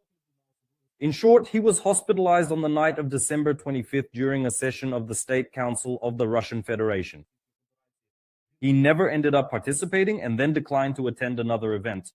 And eventually he appeared with a cane at the opening of a school. And now I return to the news I started with. So Kadyrov appoints his 20-year-old son as deputy prime minister of Chechnya. There are two sides to this coin. Is he doing this because he is preparing his son to be his successor, or is he doing it so that his family can somehow hold on to power after he steps down? As for Kadyrov possibly stepping down, of course he has competitors. I'll talk more about that later, but it's a very strange story. This happened a little earlier when the administration of Russian President Vladimir Putin approved Kadyrov's participation in the 2026 election for the head of Chechnya. So the elections will take place, and in them, Kadyrov will participate. Do you remember the story when he claimed that he supposedly asked the Russian dictator, this was back in the spring of last year, to let him resign, meaning to allow him to leave his post? But then so proudly, Kadyrov said, no, Putin needs me. I'm like his warrior, a soldier of the Kremlin, and people like me are highly valued in the Kremlin and by Putin personally, so I'm not going anywhere. Then there were some videos on TikTok by Kadyrov. He tells some kind of pseudo-philosophical story about life, existence, and death. In short, nothing came of it. And now there's this next appointment. Who could become his successor, besides his sons, including the one he's appointing now? Well, essentially the vice prime minister of Chechnya. That's who is being most actively considered. By the way, this particular photo is a few years old now. Here's Ramzan Kadyrov with his, he consistently calls him his very close brother. But the underlying story is actually very delicate and quite complex because these two prominent figures have been constantly quarreling and engaging in disputes, and this contentious situation has been going on for quite a significant while now. Why, you might ask? Because next to Kadyrov, on Kadyrov's name, on his influence, in fact, many people rise thanks to Kadyrov's authority, and the one who benefits the most, of course, is this character. This is the commander of Akhmat Friends. Interestingly, in terms of rank within Kadyrov's administration, he is the closest person to him. He is an assistant, a personal assistant to Kadyrov, like a chief, or to his administration. But recently, since 2022, only as the commander of Akhmat, Kadyrov himself calls him that, the commander of Akhmat. This is Apti Alodinov. Apti Alodinov is a highly regarded Chechen hero who has had an exceptionally successful and distinguished federal career within the Ministry of Internal Affairs. These are essentially internal troops, but he is widely recognized as a policeman of significant federal caliber, demonstrating remarkable capabilities and a strong commitment to his duties. But in Chechnya, as they believe in Putin's administration, such heroes are needed. And it is in Putin's administration that this person is considered as Kadyrov's successor, not his children. Kadyrov's. Apti, let me remind you again of his name. Apti Alodinov, the head of Akhmat, a person who, well, you know, for example, in Ukrainian Telegram channels is considered the leader of the TikTok troops. By the way, this is the very person who narrowly missed crossing paths with Prigozhin, who just missed him. Well, when there was that Prigozhin march on Moscow, this person narrowly missed encountering the armed forces of Ukraine in the Kursk region, although quite heroically they set out for the Kursk region, which he criticized and where, by the way, he was a spokesperson. For the Putin administration itself during the very Kursk campaign of the armed forces of Ukraine, that's quite enough. Interesting. This person's voice is independent in a certain sense, and that is something that is very much disliked by Ramzan Kadyrov. But within the Russian Federation itself, I found some interesting comments regarding whether this person even has any special political view on the development. So about the advocacy organization called Team Against Killings. It's a foreign agent organization, as you can imagine. What are you reporting? The Russian source in the original language does not believe that Alodinov is trying to start an independent political career. Rather, they believe that he continues to promote the line of Ramzan Kadyrov, who regularly calls himself Putin's infantryman. And the commander of Akhmat refers to the head of Chechnya only as the ruler. Even when he was the deputy head of the Ministry of Internal Affairs, he liked to appear on local television. And he would say pretty much the same things. If we need to kill, we will kill. If we need to plant drugs, we will plant them. So there's no need to be surprised by his words about conscripts. No one is needed in the country, not doctors, not teachers, only for the army. The sons are incapable of anything except picking up a gun and going to kill. It's just that in Chechnya, such rhetoric didn't surprise anyone. But what he started to say, to spread around. At the federal level, this could cause rejection among the population. And Alodinov loves to show himself on TV and doesn't even realize he's talking nonsense. He lives for it. Yes, this person has now disgraced himself a bit. A Russian person asked, why do you need your sons and daughters just to defend the motherland? Just to defend Putin? And now there's a total backlash against him. He's quarreled with half the journalists in the Russian Federation. But nobody there really cares about that, especially. A person who, quite obviously, and this particular prediction is entirely believable, possesses the profound ambition and the undeniable ability to effectively replace Kadyrov. But this individual is so thoroughly, so completely, to the very core of their being, a federal person, a steadfast and unwavering Putin loyalist, that they would undoubtedly keep Chechnya exactly as it is now, without any significant changes or deviations. By the way, while still young, during the Second Chechen War, this person jumped on board with the Russian Federation, meaning he fought on the side of the Russian Federation. He did this even before Ramzan Kadyrov's father did. An interesting bit of history. Well, and then there was brotherhood and all the rest, so watch out. Who knows? Right now, especially Russian forecasters aren't giving Ramzan Kadyrov much time.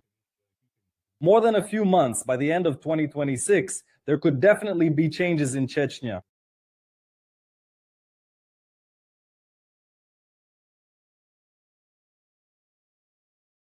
So, friends, we've seen a lot. I'm talking about the Ukrainian public, but we've never seen anything like this before. And the most upsetting part of the story is that the capture by a Russian sabotage and reconnaissance group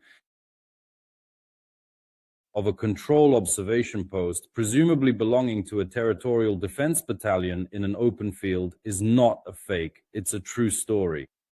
This is what happened, and it's what we need to keep talking about. If you missed it, here's a clip from the video, which is absolutely publicly available and is now being spread across all Telegram channels, both official and unofficial, of the Russian Federation. And of course, it has already been.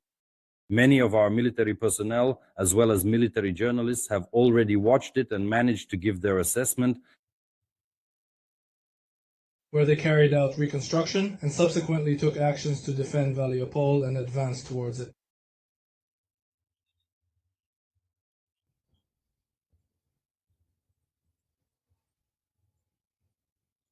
The battalion chief of staff's workplace. Here too, the stamps they left behind remain. Film it. Completely.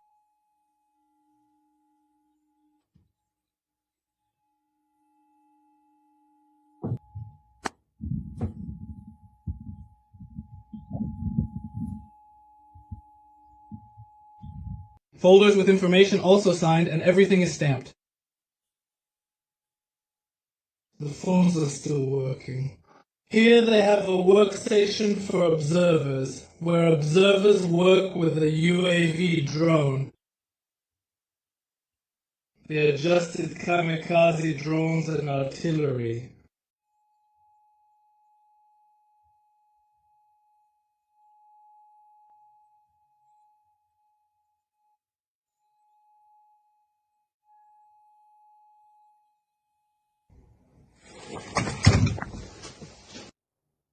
Basically, that's the gist of it, and that's the video. It's quite long, you can find and watch it separately, but look, more than a day has passed since this video was made public. And there's only been one official comment from the Ukrainian Defense Forces, specifically from Operational Command South. It looks like this, and it appeared this morning. Vlad Voloshin comments, spokesperson for Operational Command South. Regarding this incident, representatives of the relevant competent authorities are conducting a detailed investigation to determine the causes and circumstances that led to such an event, and in general, whether it actually took place at all. Only after that will information be made public. In addition, a case will be opened by law enforcement agencies. Also, based on the results of the investigation, the actions of each official involved in these events will be evaluated. No one will hide anything. My personal assessment is not enough in this case. That's not enough because right now there's a storm of criticism. It's extraordinary, basically, and concerns the systemic nature of such things. Mariupol is a gray zone today, as you know. In this rather large city, there are both Ukrainian military and Russian sabotage and reconnaissance groups. In fact, everything there is happening in a mixed-up way. And everyone who has now watched this video, according to the strength of their own authority, is giving their assessment of these events.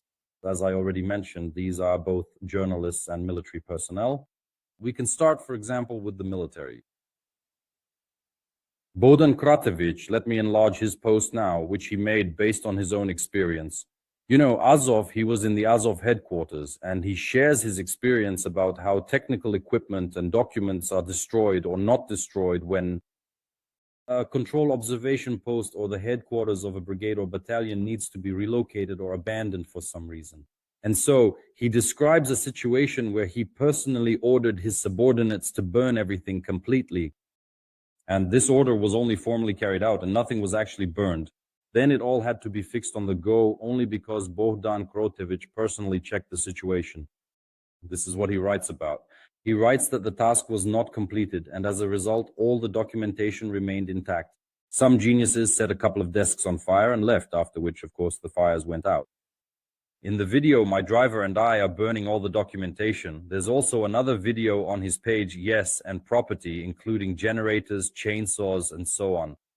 Unfortunately, not everyone understands even the most basic things. Still, I hope other brigades will draw conclusions and establish a standard operating procedure for all their headquarters.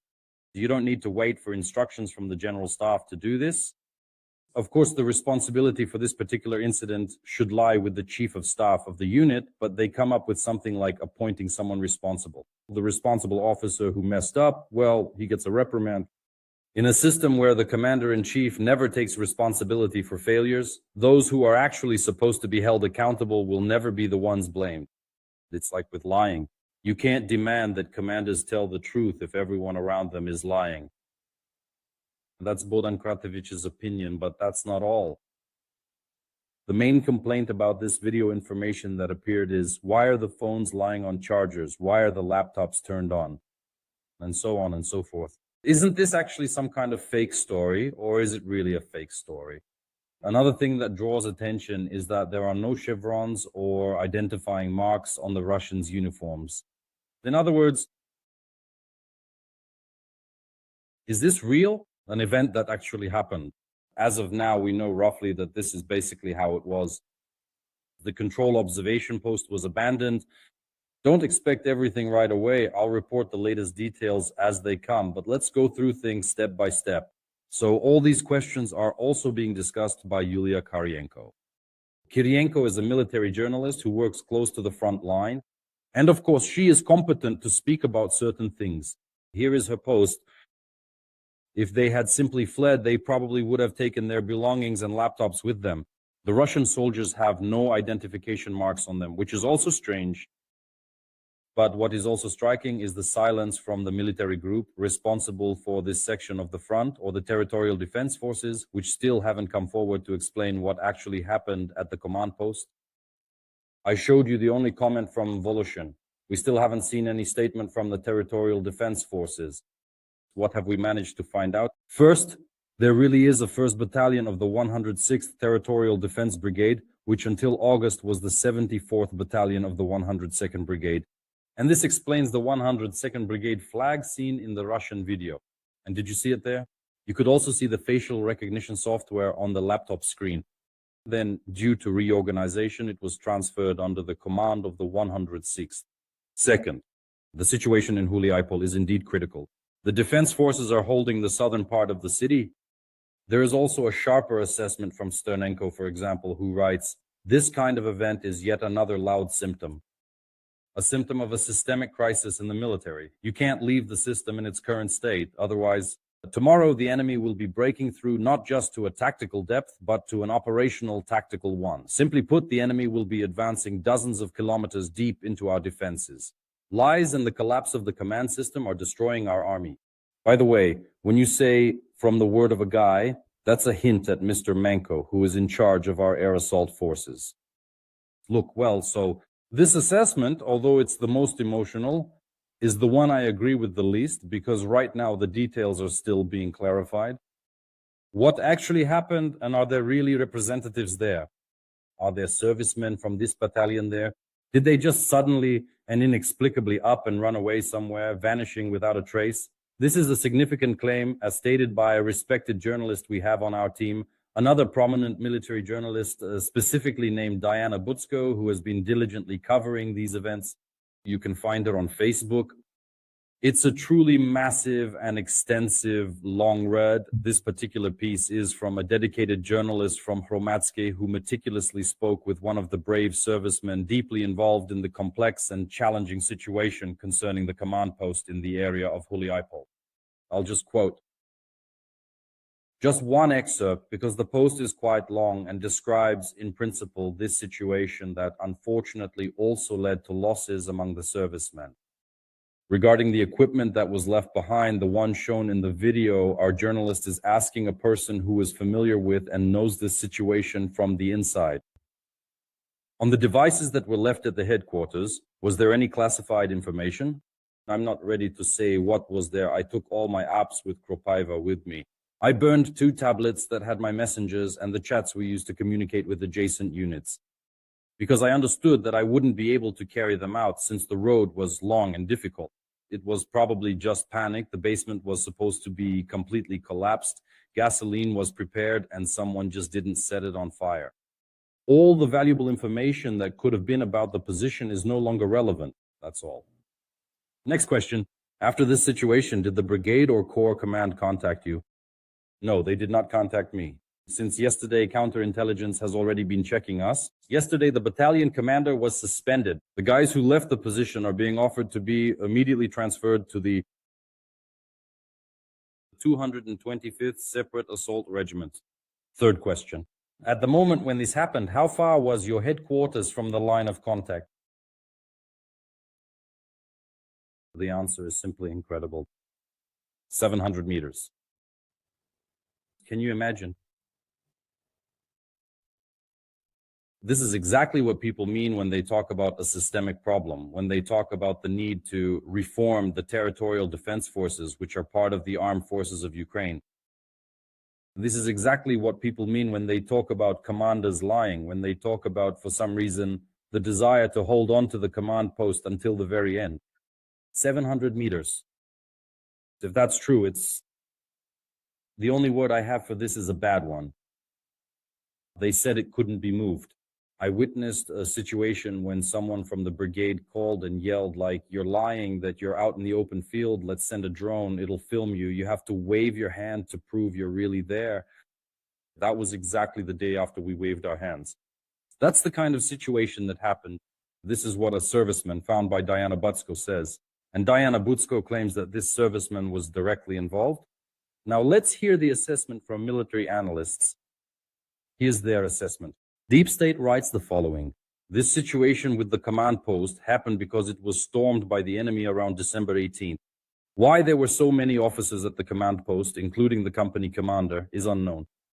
One of the company commanders died after the assault because they didn't manage to get him to the stabilization point in time. There's also a message about this in Diana's post. This is now confirmed by two sources. Obviously, after our withdrawal, the enemy entered and filmed this so-called unboxing. This video confirms the chaos and the problems in the management of the territorial defense units, which require immediate attention from the higher military command for further reformatting, reform, and optimization. So what is happening right now at this very moment in Huliaipol? Here's another video. Please take a look. Here we see a Russian soldier who has unfolded a rag, some kind of his own rag. And here, as you can see, there is a wider shot. It's not hard to do a simple manipulation to try switching to a map that shows the terrain and get something similar. So, in other words, the crucial confirmation that this location is indeed accurately geolocated. This specific point is the very center of the Ukrainian town of Huliaipol. But in actual fact, it doesn't truly or significantly mean anything substantial. Huliaipol, at this present moment today, it is unfortunately a contested gray zone. Next, we need to draw conclusions, we need to do some work, and we need to figure out why our command post is located 700 meters away. And finally, to hear proper communication. Let me draw your attention to this once again. We are establishing the causes, the prerequisites, and so on. Only after that will the information be made public. No. The pertinent information should have already been publicly disclosed because, as you know, the official communication from the army spokespersons is already being systematically replaced by pervasive Russian propaganda, which prominently shows carefully edited videos of how Ukrainian soldiers, heroes, in their opinion and according to their interpretation, are simply fleeing. But that is, of course, not true. That's the issue. It's not about criticizing Stonenko or Deep State or anyone else. It's about not giving a reason, about not lowering motivation by allowing certain events to be interpreted by the enemy.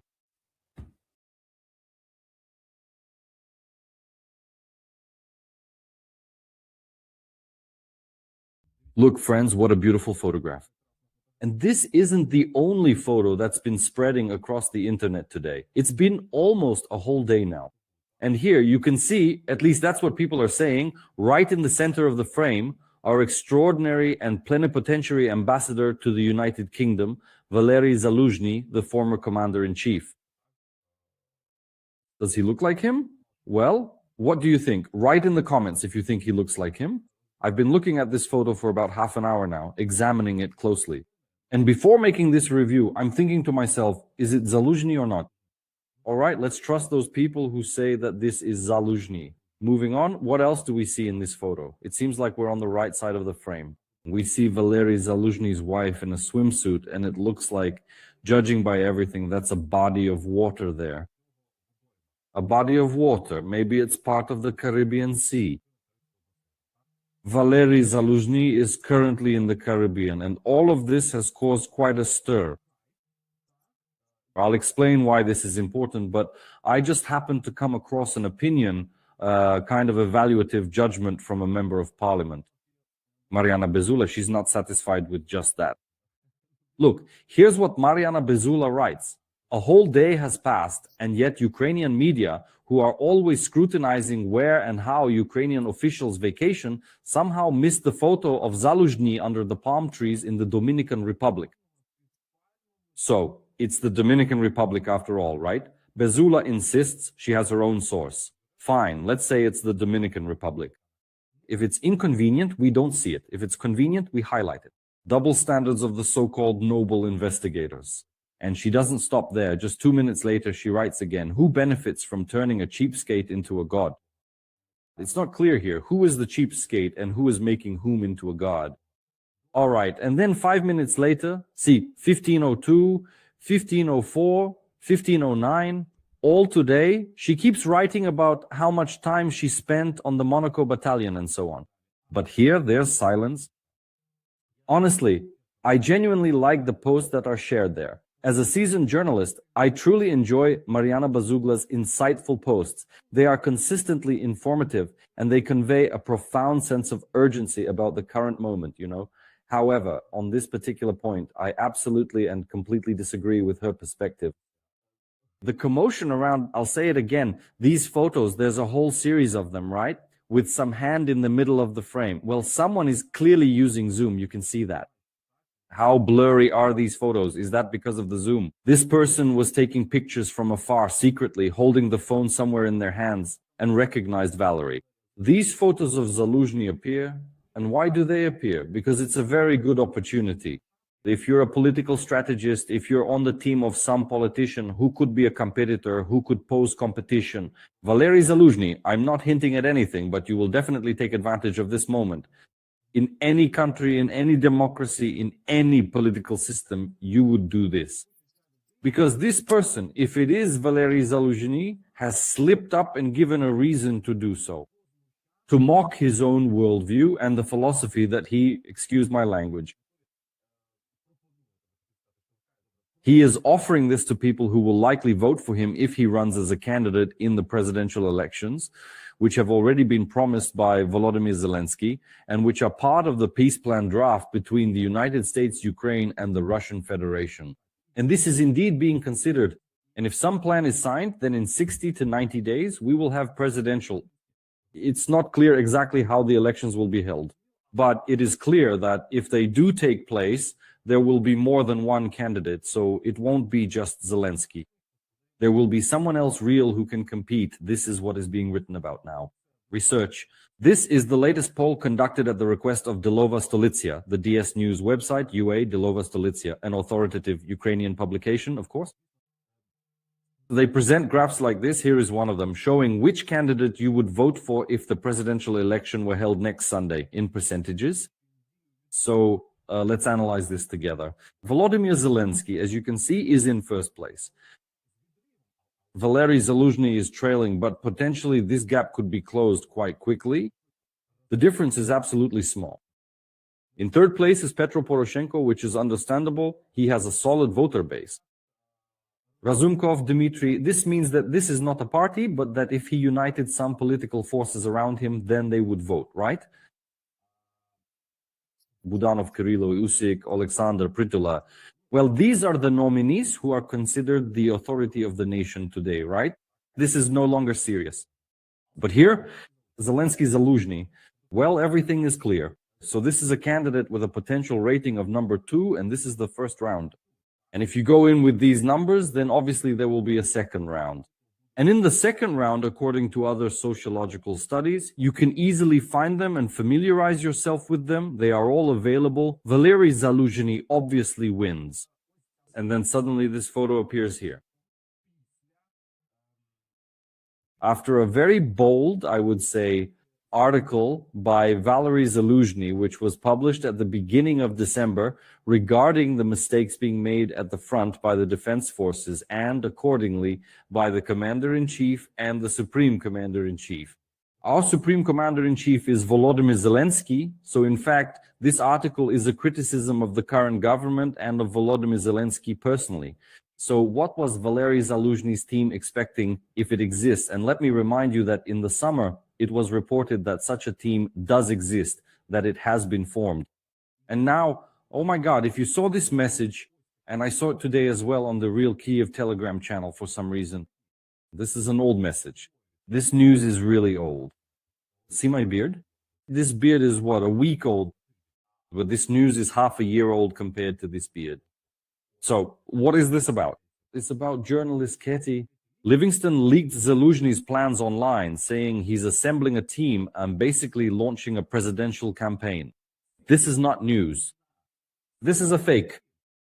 It was made half a year ago, has no confirmation whatsoever, and there are tons of comments from Nayev, Syumar, and Pashinsky. I haven't heard, but as for Oksana Torop, the journalist mentioned here, this is all not news. Does such a team actually exist? No one knows, but there are other indirect signs of activity. Valery Zaluzhny is active in the media field, which very much resembles some kind of pre-election. Just to give an example from the latest, here is one of Valery Zaluzhny's recent posts, which concerns the veterans movement. There's actually a whole conversation there, a whole set of comments, an interview with Valery Zaluzhny. Then it was reformatted to focus on the idea that veterans are a huge issue. The war will end and something will need to be done with these people. They receive money. Some of them receive a lot of money, and then there will be a lack of funds. So where will they find work? The economy will be restructuring. These people need to be supported because if they are not, there will be a surge in crime and so on. And obviously behind this social background that Valery Zaluzhny is painting, there is an electoral focus. This is another segment of the electorate that Zaluzhny is targeting. Otherwise, why do it at all? To organize an entire event and talk about the veterans movement that needs to be led. It's like a part of it. Earlier, let me remind you, there was a photo shoot for the fashion magazine Vogue in the summer. This is a classic, friends, example of targeting the female electorate. A very popular story in Western countries, in Western democracies, with Western tradition. Attracting votes, like in the United States of America, Western countries, Western and Central Europe. Here, it's less common for us. Among the most striking examples of targeting a female audience, there is probably only Tygipko. Back in 2010, yes, who showed off his biceps in a tracksuit. These photos can also be found both in women's magazines and in men's sports and fashion magazines as well. Now, here he is in this look. Well, there's clearly an element of trying to appeal to women. Now, all that's left is to actually attract them. So this is also a sign. And then when Mariana Bezula says, thank you. Why are there so few reactions to the photo of Valery Zaluzhny somewhere under the palm trees in the Dominican Republic? And she doesn't just say it like that. She says that the person is celebrating something there while we're sitting here without electricity. That's also a reaction. Ms. Mariana, that's also a reaction. You are now stirring up a reaction and you're playing the same political game. So among the reactions, Muzhenko popped up with some unexpected comments, right? The person wants to speak out. I think this is the place. Telegram is not the place to talk about this. It's better to write about it in memoirs, and only after this war is over. But General Muzhenko, on such a rather small Telegram channel like Bankova Mail, I don't know who owns it. I just happened to come across it while surfing. Well, I just stumble upon these things. You just type in the surname Zaluzhny in Telegram and you get flooded with all the suggestions from the past day or couple of days. And so Muzhenko recalls these kinds of stories and he admires his growth as a military professional of a strategic level. I would like that along with his growth as a military professional, he would also develop a set of human qualities. This is criticism, my friends, especially when it comes to responsibility and making responsible decisions. So General Luzhenko says that Zaluzhny suddenly hears a photo in his underwear on a beach in the Dominican Republic, and suddenly there's a judgment. This person is not capable of making responsible decisions. The first day of aggression, look, the second paragraph, the second half of the day. I was so surprised by this. He just sits there gesturing with his hands. He covered his face and says, Viktor Mikhailovich, where are the partners? And I say, what partners? You mean the ones who are supposed to stand up for us? And I say, who told you that anyone is supposed to stand up for us? We need to make the appropriate decisions and organize the defense against aggression. And this surprised me so much. This is General Muzhenko, who is commenting. There, hesitating in this example, is Valery Zaluzhny, who was the commander-in-chief at that time. So what does it mean that while he's there somewhere on a Caribbean beach at the same time, there were reactions? And now let me show you another reaction. Right now, some kind of strange video is going viral, and it's actually gaining popularity. It was first posted by his friends on December 22nd. Here, take a look.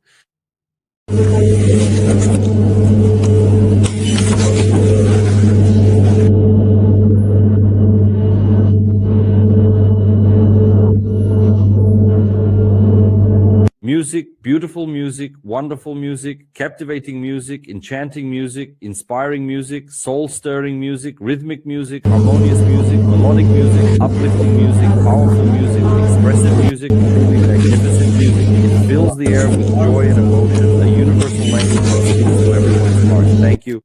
So what does it say there? Let's read it. It says, forward. I will absolutely be the very last individual to depart from Kyiv. In the absolute worst-case scenario, I most definitely will not survive this ordeal, stated the highly respected General Valery Zaluzhny, the Commander-in-Chief of the Armed Forces of Ukraine.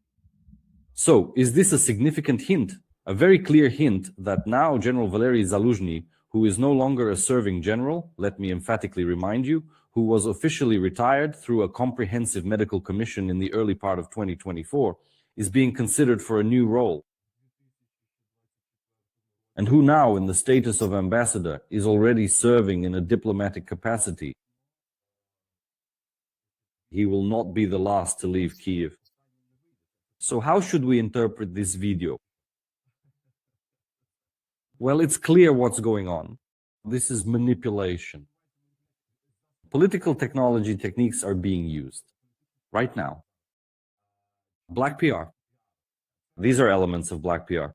So friends, the elections, they have begun. I'll tell you again, martial law or not, peace agreement or not. Right now, competitors are already actively working against each other. The day the elections are announced will not be the real start of these elections. Political ambition is born much earlier, and it runs far ahead. And so if this is my personal assessment, well, I have another example, well, something like that. They also brought Zelensky into this story.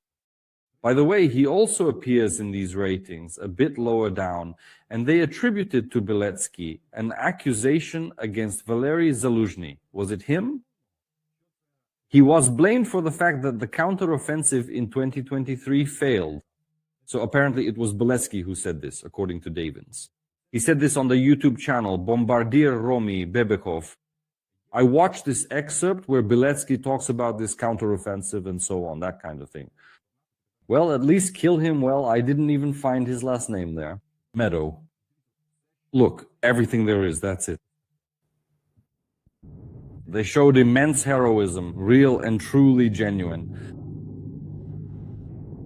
Assault rush, that is, people went on a counterattack, didn't hide, nothing, and so on. It's too bad that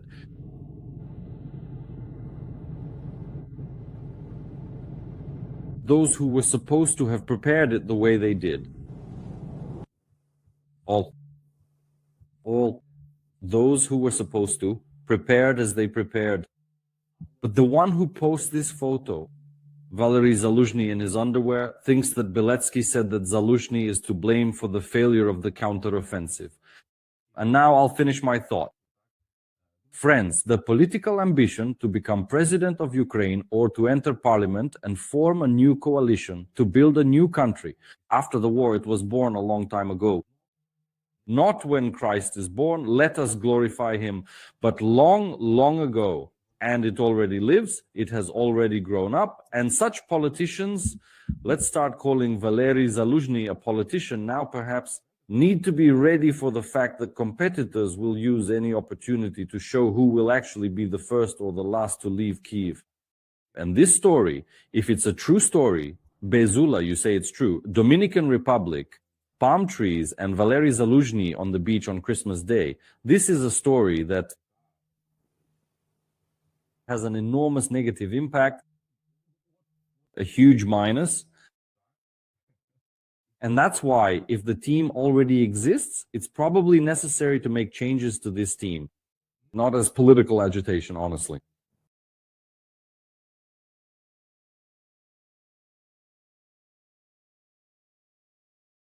The United Arab Emirates, Iran, Pakistan, as well as India, the leaders of these countries are expressing dissatisfaction or concern over the Ukrainian drone attack on Putin's residence in Novgorod region. And this is happening during peace negotiations, where this is being emphasized everywhere. Right now, you can see it in render mode. This is what he wrote on the social network X, words to the effect that this is abnormal, that it worries everyone. And friends, at this point, it's not even about whether this information is true, whether this attack actually happened, or if it's just a complete fantasy and fabrication by the Russians. So why? Because this story is starting to take on a life of its own. This is bad news for Ukraine. Why? Because it's spreading, it's somewhat spoiling the diplomatic atmosphere. Yes, well, at least for countries that are friendly toward Russia, this is for them a certain sign of the process being inadequate. And this could later lead to some more incorrect votes, no matter what you call this organization, impotent or anything else in the UN, it could have consequences in certain votes.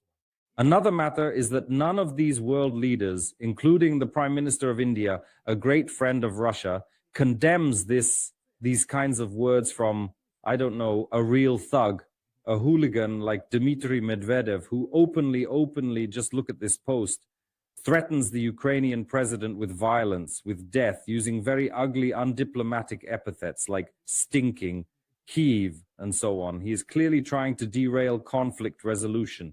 He wants war. Well, at the very least, he'll have to hide for the rest of his miserable life. So we understand. Then he goes on there. But that's not all. Medvedev goes further and says this. Recently, I even understand the Russian language, but what a truly pathetic, insignificant, and utterly helpless little rag doll he really is. He wished death upon one man. It's clear to everyone that he wants the destruction, not just of one man, but of all of us in our country as a whole. And not only did he wish for it, but he also gave orders for mass attacks. I won't write here about his violent death, although right now the Grim Reaper... You see, I said something like, the Grim Reaper often breathes down this man's neck. It is very important that in the future, after his imminent demise, the pickled body of the green homunculus, well, YouTube probably won't allow that word, be displayed in the Kunstkamera in St. Petersburg, where the Russian Tsars used to collect freaks for the amusement of their descendants. What is this person taking anyway? What is she taking? I'm in shock. You can't even read this quickly, but this is a threat. Is this a threat? A threat not just of revenge, but of violence. Where is the diplomatic response to this whole situation? Ushakov's rhetoric is a bit softer. It doesn't concern Volodymyr Zelensky personally, unlike Medvedev's. Although we all know that Medvedev is the voice of Putin's administration, the voice of Putin himself, essentially, right? Just, his alter ego, but the most deranged one, something like that, more or less. Ushakov also says that during the conversation between the two presidents, Trump and Putin shared all the details of this crazy, unbelievable attack on his residence in the Novgorod region. And Trump's reaction, which according to Ushakov friends, the president was shocked by this message, literally outraged, and said that he couldn't even imagine such crazy actions. And as was said, this will undoubtedly affect the American approach in the context of working with Zelensky, to whom the current administration, as Trump himself said, thank God, did not give tomahawks. Today, Trump met with Israeli Prime Minister Benjamin Netanyahu, and there, twice, American journalists, perhaps they were speaking in English with a distinct accent, so maybe they were Americans, asked questions about what he thinks regarding this Ukrainian attack somewhere on Putin's residence. And do you know what he answered? Trump So now I'll play you the original. It's 19 seconds, and then I'll translate it. What did he actually say? Watch. No, I truly appreciate your offer, but I must respectfully decline at this moment.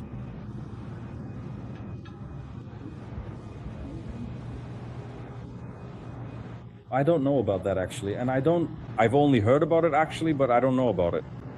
That would be bad. Clear. There was a long question about what he thinks regarding the drones flying somewhere, Putin, how it will affect the peace negotiation track back and forth. And he says, I don't know anything about that. I don't know anything about it. But even if I did know, I would say it would be bad. Well, I mean, that would be bad, right? It would be bad. And that's it.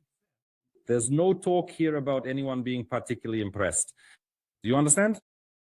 This is pure information manipulation, right? But now it doesn't even matter anymore. I've already shown you the addresses of these leaders. Not the last leaders, by the way. Pakistan, India, Iran. Well, obviously that's a group of countries, but also the United Arab Emirates, with whom we are working quite successfully. And there's the version that Zelensky could be targeted not only by Dmitry Medvedev, but in general, that this plan could be reactivated there. And if you believe Bob Woodward and his wildly popular bestseller, The War, then this plan was being considered by the Russian Federation as early as the beginning of the full-scale invasion. And this plan, the CIA knew about it. The fact that Zelensky could be eliminated after the Russian Federation captured Kyiv in 3 days. So, well, that's the kind of thing we're talking about. Although, you know, my personal opinion is that it's actually very difficult to pull off. Very difficult to pull off. And there's another point that people have kind of forgotten about. I just remembered it now, not on purpose. It just came to mind because you mentioned the Israeli Prime Minister, Bennett, Netanyahu's predecessor, remember? His interview, the one that spread everywhere, went viral in 2022. He talked about calling Zelensky in the first hours of the full-scale invasion. And he mentioned the bunker that exists in Kyiv. It probably does exist. Yes, that bunker.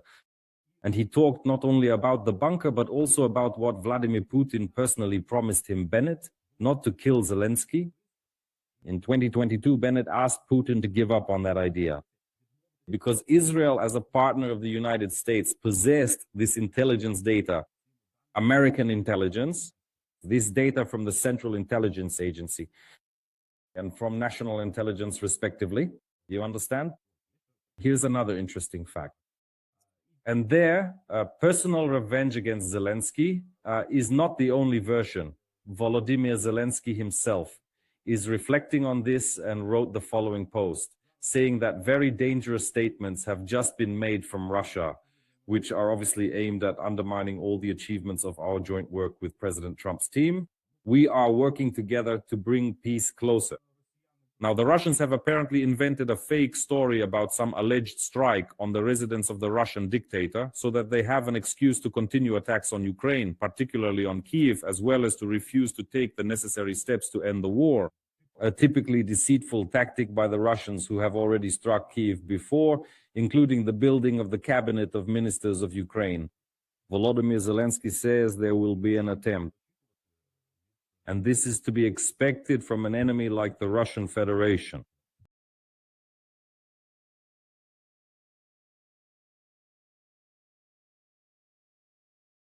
Friends, the story about the alleged drone strike, supposedly a large number, 91, as claimed by the Russian side, flying toward Putin's Novgorod residence, is starting to take on a life of its own. Moreover, the stories and versions of what might have happened or what actually happened are multiplying, obviously. And the most interesting thing is that these versions are being multiplied very actively by the Russians themselves. While pushing one narrative, they now quite unexpectedly stumble upon a completely different, fantastical detail. Today, as I was browsing Russian Telegram channels, I found an absolutely wonderful story on the Kremlin's Tabakerka channel. Look, we are surprised that almost all our sources in the Kremlin, among the military, are reluctant to talk about this topic. They claim, has everything been said? Sergei Lavrov and Vladimir Vladimirovich in a conversation with Trump. But we managed to find out some details. And now pay attention. We have repeatedly said, and our channel has written about this, that it is impossible to end the special military operation in the coming years without a victory. And to achieve that, it will take a long time to fight. It seems to me that we have every reason to continue the special military operation. And God help us, said a source in President Putin's administration. Wow, well, that's quite a version. So in fact, they basically exposed themselves in about a day. The second, another version. The second source made a strange statement, but we've never had a reason not to trust this person, so we're publishing their opinion.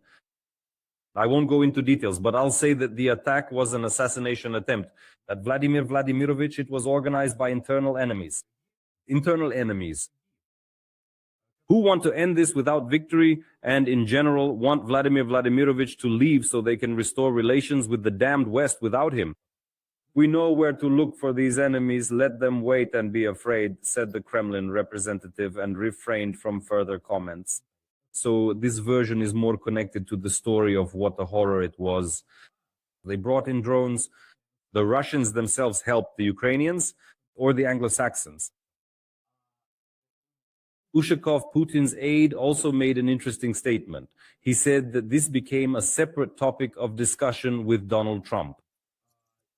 And Trump was deeply impressed by the news. Ushakov says the US president was shocked by this message. He was literally outraged and said he couldn't have imagined such crazy actions. And as was said, this is directly connected to the American approach in the context of working with Zelensky, to whom the current administration, as Trump himself said, thank God, did not give tomahawks. So, well, they didn't give them. But, you know, there is absolutely no confirmation of this in Trump's words. Today I saw the video. Everything he said was during a briefing with Benjamin Netanyahu. There were 2 questions from Bozunista. Do you know anything about this? He said no. And then there was some clarification like, well, if it happened, if it could be wood, then that's very bad. That's it. That's all. That's everything. Absolutely nothing else was said. Instead, a logical question arises. Why is that? The Russians got agitated over an ordinary, if it even happened, drone attack on Kyiv. This does not confirm it. If Russia has already survived the sinking of the cruiser Moskva, Russia has survived an attack on tactical bombers, up to 7 of which were destroyed. So there have been incidents that could have warranted a more aggressive response. In other words, there were reasons. A military attack on military targets. When something happens then, on the contrary, why now is unclear. They say the drones didn't even make it there at all. But here's a version. You won't believe whose. Arestovich's version from 2 or 3 weeks ago. Why did the Russians get so agitated? It's actually interesting. Why are the Russians so deeply outraged? Well, because this is a strike on the command center of the nuclear triad and in general on the armed forces of the Russian Federation during a special period, during a period of large-scale nuclear war and so on. This is an encroachment, the holiest of holies. And according to the Russian nuclear doctrine, as well as the nuclear doctrine of any state that possesses nuclear weapons, this is a pretext for a nuclear response. A nuclear facility. Yes, right now I was trying to find information because, in fact, I haven't seen it written anywhere officially what exactly it is. A nuclear triad command center. I've never come across this information in my life. I heard about it for the first time from Arestovich. Today, well, I started wondering if there might be something somewhere. Maybe someone has mentioned something, has written about it. Look, here's the information available at the moment. Where were these drones headed if they were indeed flying? The Uzin residence near Valdai in the village of Dolgi Brody. The source is Russian. I'll read it in the original language, but there is no information in open sources about its nuclear purpose. The complex was built back in 1934 for the needs of the Soviet leadership. The USSR. It is located on 250 hectares. According to the descriptions available in open sources, these are not military facilities, but rather an ordinary country residence, albeit a large one. In 2021, the Navalny Foundation conducted an investigation about it, and in this investigation it was stated that there are about 80 buildings on the premises. Among them are the main 4-story house with an area of 3,500 square meters and a spa complex with a total area of almost 7,000 square meters. At the same time, in the Novgorod region, but not near Putin's residence, more than 100 kilometers away from it, according to open sources, there used to be a military nuclear facility called Novgorod 17. The media reports that it is no longer operational. Perhaps there are other additional pieces of information about all this. And maybe there is an underground passage between Novgorod 17, which might still be operational, and Putin's residence. Well, that's the story. If that's the case, then it seems very strange, which means our intelligence is working really well. And it flew exactly where it needed to go at that time. But actually, I think everything is much, much simpler. And Volodymyr Zelensky, not the one making arrests, is right here. Look, this is a post by Volodymyr Zelensky regarding the threats that may exist for Ukraine. Here is the response that Russia generates for itself, or some kind of revenge. The Russian Federation. Very dangerous statements have just been made from Russia, which are obviously aimed at undermining all the achievements of our joint work with President Trump's team. We are working together to bring peace closer. Now, the Russians have apparently come up with a fake story, supposedly about some kind of strike on the residence of the Russian dictator, so that they have an excuse to continue attacks on Ukraine, particularly strikes on Kyiv, as well as to refuse to take the necessary steps to end the war. This is typical deceitful Russian tactics, especially since they have already struck Kyiv, including the Cabinet of Ministers building. This is actually just a snippet. Let's hear it from Lavrov. Reckless actions will not go unanswered. Targets for corresponding strikes, and the timing of their delivery by the Russian armed forces will be appropriate.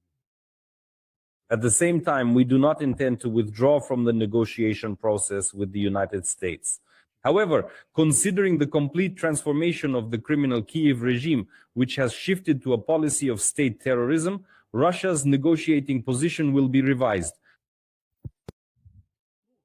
Overall, there are two main points here. We are not withdrawing from negotiations, but we will revise our negotiating position. And what is your negotiating position? What exactly will you revise? Right now, you are demanding the unilateral withdrawal of the armed forces of Ukraine from Donetsk region, a unilateral liberation of the territory. What position could possibly be revised? And the other point is the emphasis on a military strike. That is a military strike, and the objectives have been defined. Volodymyr Zelensky believes that this is the government quarter. This is one of the important ones. If that's the case, then in American military doctrine, this is called lowering the level of secrecy. In other words, Volodymyr Zelensky is now essentially disclosing information from Ukrainian secret services, Ukrainian intelligence data about where Russia is preparing to strike. And in this way, there are manipulations and intimidation. And this entire atmosphere of panic that the Russian Federation and Lavrov are trying to impose on Ukrainians with this statement disappears. On the other hand, Ukraine is currently experiencing some of the most massive attacks from the Russian Federation, and this is happening every week. What could possibly surprise Ukrainians? The only thought that comes to mind, well, I'm not talking about a tactical nuclear strike. That's a whole other thing, that's more for Arestovich to discuss. Or, for example, I'll start with Oreshnik. Oreshnik, which is now taking up combat duty on the territory of Belarus and is actually aimed at European capitals. This was a signal. Oreshniks that have already been used against Dnipro. And it could be used again. That would be a double pull of the trigger in terms of pressure. Not just at Kyiv and its official position, but also at Brussels, which, in the Russians' view, should stop playing games with the Americans and stop encouraging Volodymyr Zelensky, stop complicating the story with the agreements in Anchorage. That's the story. That's the story with Oreshnik. I will knock right here. But quite honestly, Lavrov's accent is indeed very strange and quite pronounced. Let me play this moment again, and we'll finish on that. Just feel how he says it. At night, from the 28th to the 20th, the U.S. on the settlement of the Ukrainian issue. Such reckless actions will not go unanswered. Targets for corresponding strikes, and the timing of their delivery by the Russian armed forces will be appropriate. Well, that's basically it. And what's more interestingly, it's very strange to hear this from Lavrov. He usually doesn't utter such statements. It's quite peculiar, truly, and rather out of character for him.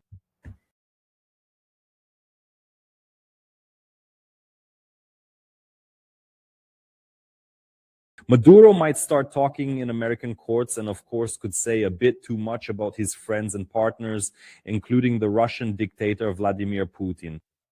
Otherwise, how else can one explain the extremely cautious reproach towards the United States of America in the speech of the Russian Federation's permanent representative at the UN Security Council?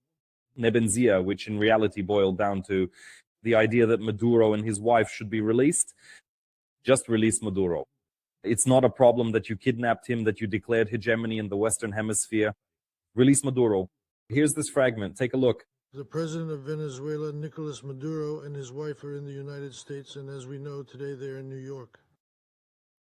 We propose and call on the American leadership to immediately release the legitimately elected president of an independent state and his spouse. It feels like Nebenzia just showed up to go through the motions, completely lacking any enthusiasm or spark in his eyes. He could have really latched onto this whole story properly. To talk about how Russia will now act the same way. What now? A hegemon in the East, then in the Eastern Hemisphere. No, free Maduro, free him. And it seems to me that this is exactly where the essence of this whole story lies for the Russian Federation. If there are traitors in Maduro's inner circle, such traitors could also be in Putin's entourage. One needs to be cautious, not about whether you are there. Trump could have his special alpha unit kidnap him. That's not what this is about. It's about how deeply someone is integrated into the network of the Kremlin's inner circle. We've already seen Venezuela in the Kremlin, for example, from the side of the Central Intelligence Agency. Does Maduro know about this? What does Maduro know about Putin that could be used by Trump and his administration against the Russian dictator? These are actually very complicated things. Right now, no one is writing about them yet. Everyone is writing about Trump's next conquest, Greenland. But this point is being overlooked. They're also really glossing over it. One Kremlin Telegram channel, Tabakaka, writes about this, so that what happened with Maduro doesn't happen. Putin's inner circle is being checked for traitors. So it seems the search has already begun. Sources in the presidential administration who since 2024 have been actively warning about threats from internal agencies. For all of Russia and personally for Vladimir Putin, they believe that particularly difficult times are coming now. And here is a quote. It would be easier to make money. These citizens are ready to do anything for their own benefit, even betray and threaten the president. Now, against the backdrop of what happened in Venezuela, they may become more active. There is a real threat to Vladimir Vladimirovich, which needs to be spoken about loudly and publicly. But believe me, we will do everything to prevent what happened to our Venezuelan ally, Maduro. So what now? So what happened? We all understand perfectly well, but in the coverage, for example, where Telegraph saw opportunities here for Putin instead. On the contrary, opportunities, despite the fact that Maduro, who can share information and how deeply he understands the situation in order to integrate someone even further into Putin's inner circle, there is a positive side in that Trump, according to journalists, where Telegraph behaves as if Trump is Putin. In other words, the Putinization of Trump is taking place. Trump elevates himself above the system of legal oversight and makes decisions about special operations like the one he carried out with Venezuela without, for example, coordinating with Congress or passing this decision through the United Nations Security Council. This is exactly what is demanded of Russia, why it launched the so-called special military operation against the sovereign country of Ukraine, violating its territorial integrity, seizing territories, and supposedly saving some people of Donbass without first consulting with the people of Donbass themselves or considering how all this would look with the UN Security Council. Why didn't Russia do this?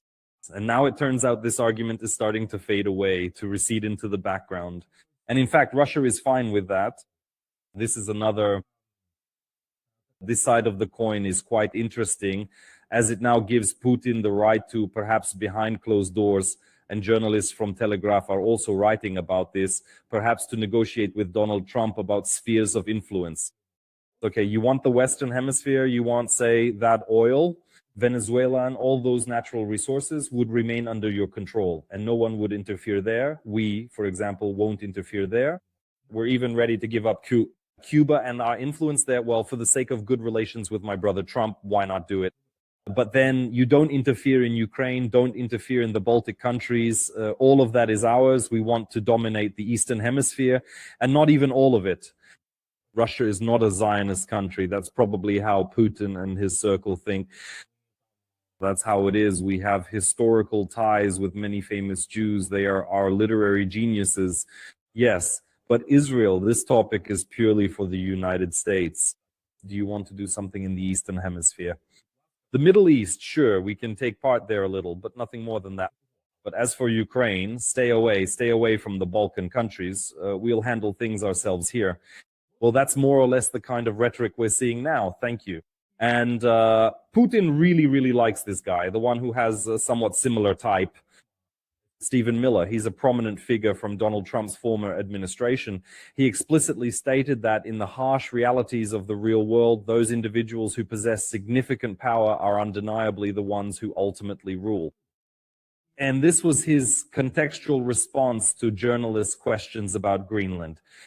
Greenland, which obviously falls within the sphere of interest of the United States, not only as a country of the Western Hemisphere, so to speak, but also as a country that is supposed to become yet another state of the United States of America. They've already drawn a map here, right? It's called Trump's Next Targets. Greenland, as you can see, Canada, Mexico, Colombia, Panama, Cuba, and also Iran. There are protests happening in Iran right now. Trump has promised that he can easily help the protesters overthrow Khamenei and everyone else. And there are already rumors that Khamenei has made a deal with Putin to escape to the Russian Federation. That's the local Ayatollah, just to remind you. So these countries marked in red, these are the ones Trump mentioned that he really likes, and they shouldn't just be in the sphere of influence. They should actually be part of the United States of America, just like that. Right now, it sounds fantastic, but regarding Greenland, information and impressions are unexpectedly spreading. It's as if there's some kind of declassification going on, something is happening. In other words, the United States is presenting it as rumors that America wants to annex Greenland, but in reality, these are not just rumors. And The Economist writes about this. They published a big article, by the way, which is dedicated to this very issue of Greenland. It's worth quoting here. So these are not rumors at all, not hearsay. American officials have actually discussed the possibility of offering the island a so-called treaty of free association. That's how it is. You see, it's hysterical. Such important treaties can apply to small sovereign countries located in the vast Pacific Ocean region. These significant treaties of free association specifically allow the United States Armed Forces to operate freely and without restriction in the participating countries, providing numerous additional benefits such as extensive economic aid and enhanced security cooperation, among other crucial provisions. No customs duties on trade. That's the story. And now, according to these American officials, the people of Greenland will eventually have to decide what they want. And this guy I already mentioned, Stephen Miller, he says that no special military operation is being considered at all, because imagining someone fighting against the US military, like the forces of the Kingdom of Denmark, that will never happen. That's not even being discussed. It will be voluntary. Some kind of agreement is being considered today. By the way, today there is a statement from Great Britain, which is rather inconsistent. At the UN Security Council, where it wasn't Benzi I showed you, but Starmer, the Prime Minister of Britain, who stated that he supports the United States. And this action regarding Maduro and his wife, that's normal, because he's a person who turned the country into a cartel. And she herself, with this cartel, was fighting. So it's a failed state, essentially.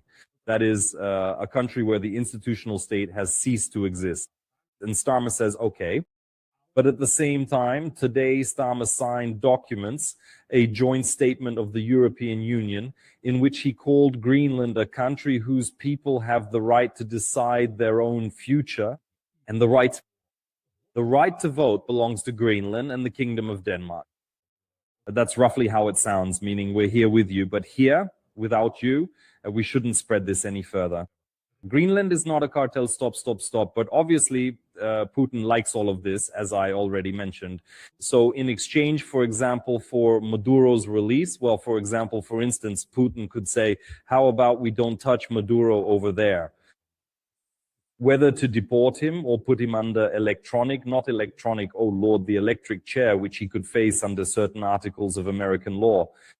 Or, for example, it could be arranged so that he serves a few years or maybe a few months or maybe just like that. Let's say, as someone who no longer decides anything, he could follow Yanukovych's path and go to Rostov, for instance. And we won't judge you for that anymore regarding Greenland. And that way we'll keep each other's secrets. Well, at least that's the impression you get. I understand that this might sound like a conspiracy theory right now, but really, what in this world could still surprise you? After helicopters over Caracas? I don't know.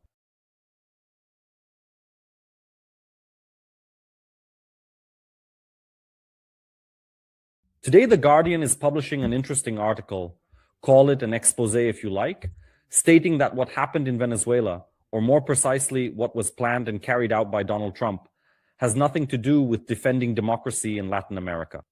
All of this is connected exclusively to oil. Let me remind you that Venezuela holds 17% of the world's oil reserves, but currently only produces 1%. In other words, Venezuela is not really trading oil, but the oil is concentrated there. Even if Trump wanted to start extracting it for the benefit of the United States, he wouldn't be able to do it overnight. It would take years and years. But the issue is about oil, right?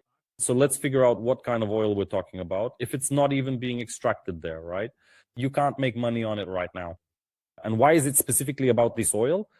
So The Guardian simply writes in general that this is essentially an operation for resources and for future influence. The Trump administration doesn't hide this. They say, yes, it really is about Venezuelan oil, but what exactly do they mean by that? And here Rubio explains this passage to the whole world in simple terms.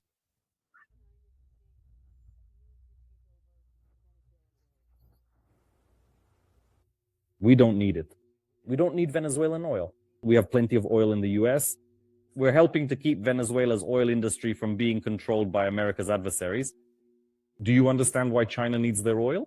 Why does Russia need their oil? Why does Iran need their oil? They're not even on this continent. This is the Western Hemisphere. This is where we live. We're not helping the Western Hemisphere become a base of operations for America's adversaries, collaborators, or rivals.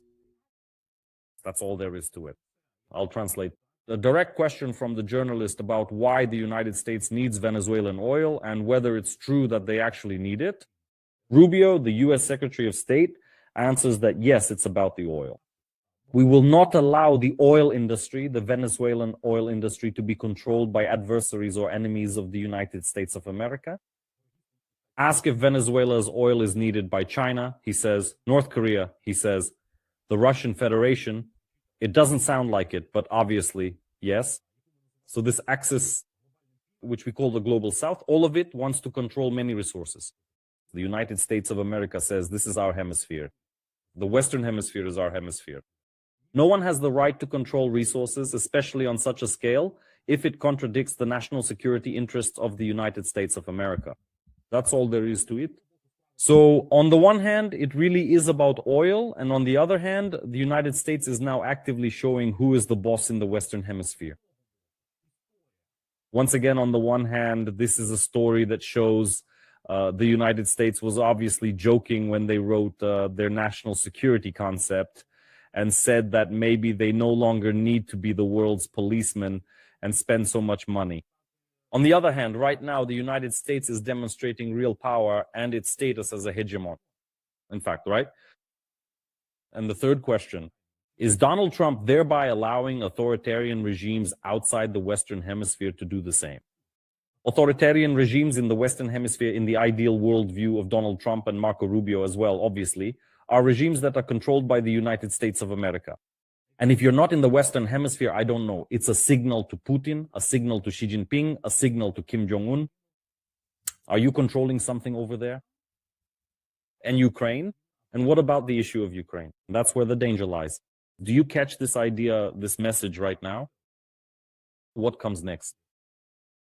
Trump doesn't ask Congress for authorization to conduct such operations. Trump doesn't appeal to the United Nations Security Council.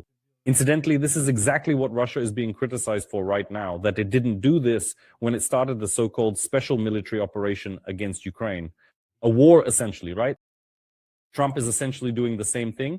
Trump is showing that America stands above the law, at least when it acts in the Western Hemisphere, under the pretext of fighting, for example, drug cartels or something like that. You won't believe it, but today I came across a post. This is a post by the Russian oligarch Deripaska. And Kyiv honestly figured out this story. He wrote about it back in January. The latest events on the American continent are not accidental. They have been dictated, especially over the past year.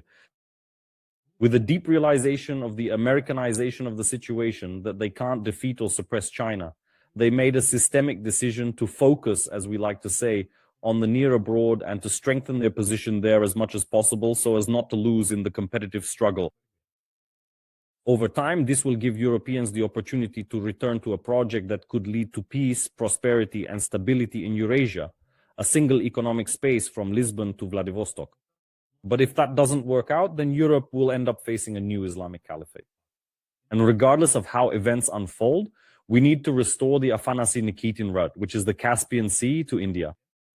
This is currently the only strategy that can ensure long-term development. You see, Deripaska perceives it this way. America is presenting a polar world and Russia needs to act. In other words, Deripaska sees here, with this kind of insight from Deripaska, that this is indeed a signal to China as well, that they definitely shouldn't get involved here. You know, a special envoy arrived 2 hours before Maduro and his wife were captured, and there were secret negotiations with the Chinese. And this all coincided, I think, not by accident at all. On the other hand, Deripaska, as a Russian, considers this somewhat imperialistic. He says we could probably do the same thing in our own hemisphere if it comes to that. Now, here are some dangerous things that could be set in motion.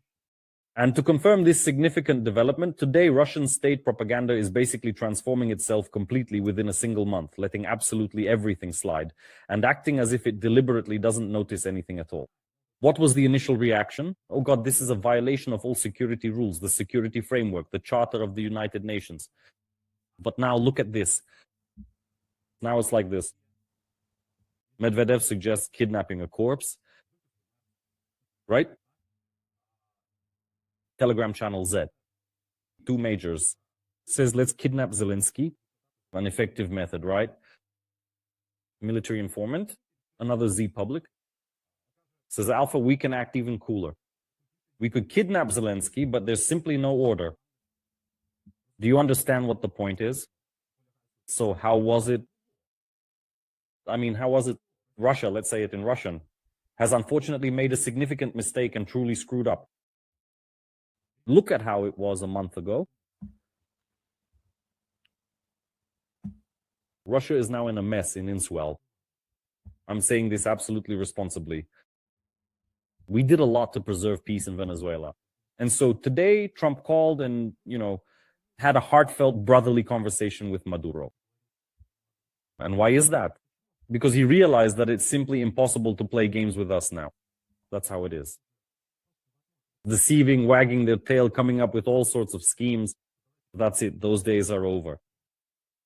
We made a decision. We didn't let the Americans tear Venezuela apart. How did we do it? Well, someday they'll make movies about it. But those movies will be about something else. You understand that, right? Maybe that's what those movies will be about, right? So now we have Anatoly Shary waking up and writing amusingly that Shoigu is receiving an award from Maduro for ensuring Venezuela's security. That's what it looks like today. And it's a huge shame and a massive slap in the face. The closest friends of the order for ensuring Venezuela's security didn't help, didn't come to the rescue. and they won't come. They simply cannot do it because it is the Western Hemisphere, a vast region. Do whatever you want in the Eastern Hemisphere, well, that's not allowed either. Zelensky, on the contrary, is hinting today that the American special unit is already alpha. He knows what to do next with the world's dictators. That's what he's hinting at. Who needs to be abducted next? Here's what Kremlin Telegram channels are writing.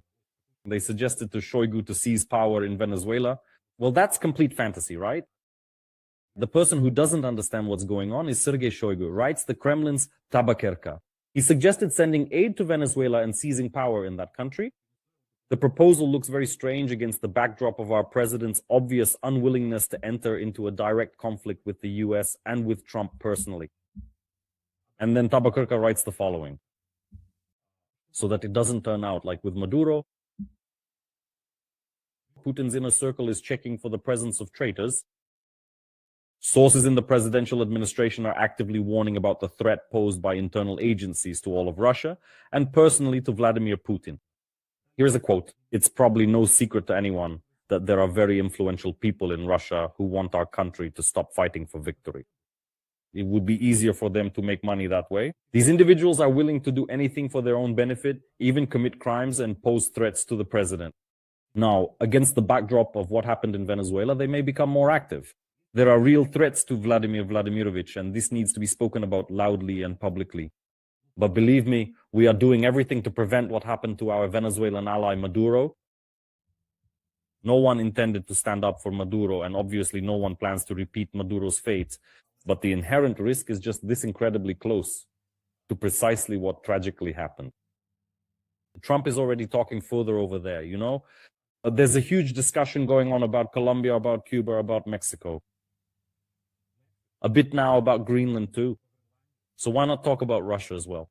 It's a phantasmagoric story, but today Trump has shown what he's capable of. And at the very beginning of this review, I specifically mentioned the inherent danger, that this is indeed such a profoundly dangerous thing. If the United States firmly controls the entire Western Hemisphere, then who precisely controls the vast Eastern Hemisphere? Is it China? Or perhaps other individuals as utterly reckless as Vladimir Putin? Who will be the one to control it? Are they even capable of controlling anything there? Yeho Chernyev, a member of the Ukrainian parliament and a member of the defense committee, saw something positive in this whole story for Ukraine. And to conclude, here's a positive note for you. Of all the positive aspects for Ukraine that the US operation in Venezuela has brought, one of the luckiest is the significant strengthening of Marco Rubio's position in the Trump administration. I met with him when he was a senator, and he has 3 very good stances for us. He is truly principled, he supports us unconditionally, and he is very determined. For almost a year, he was removed from actively participating in resolving our problem with Russia. But now it seems Rubio is making a comeback.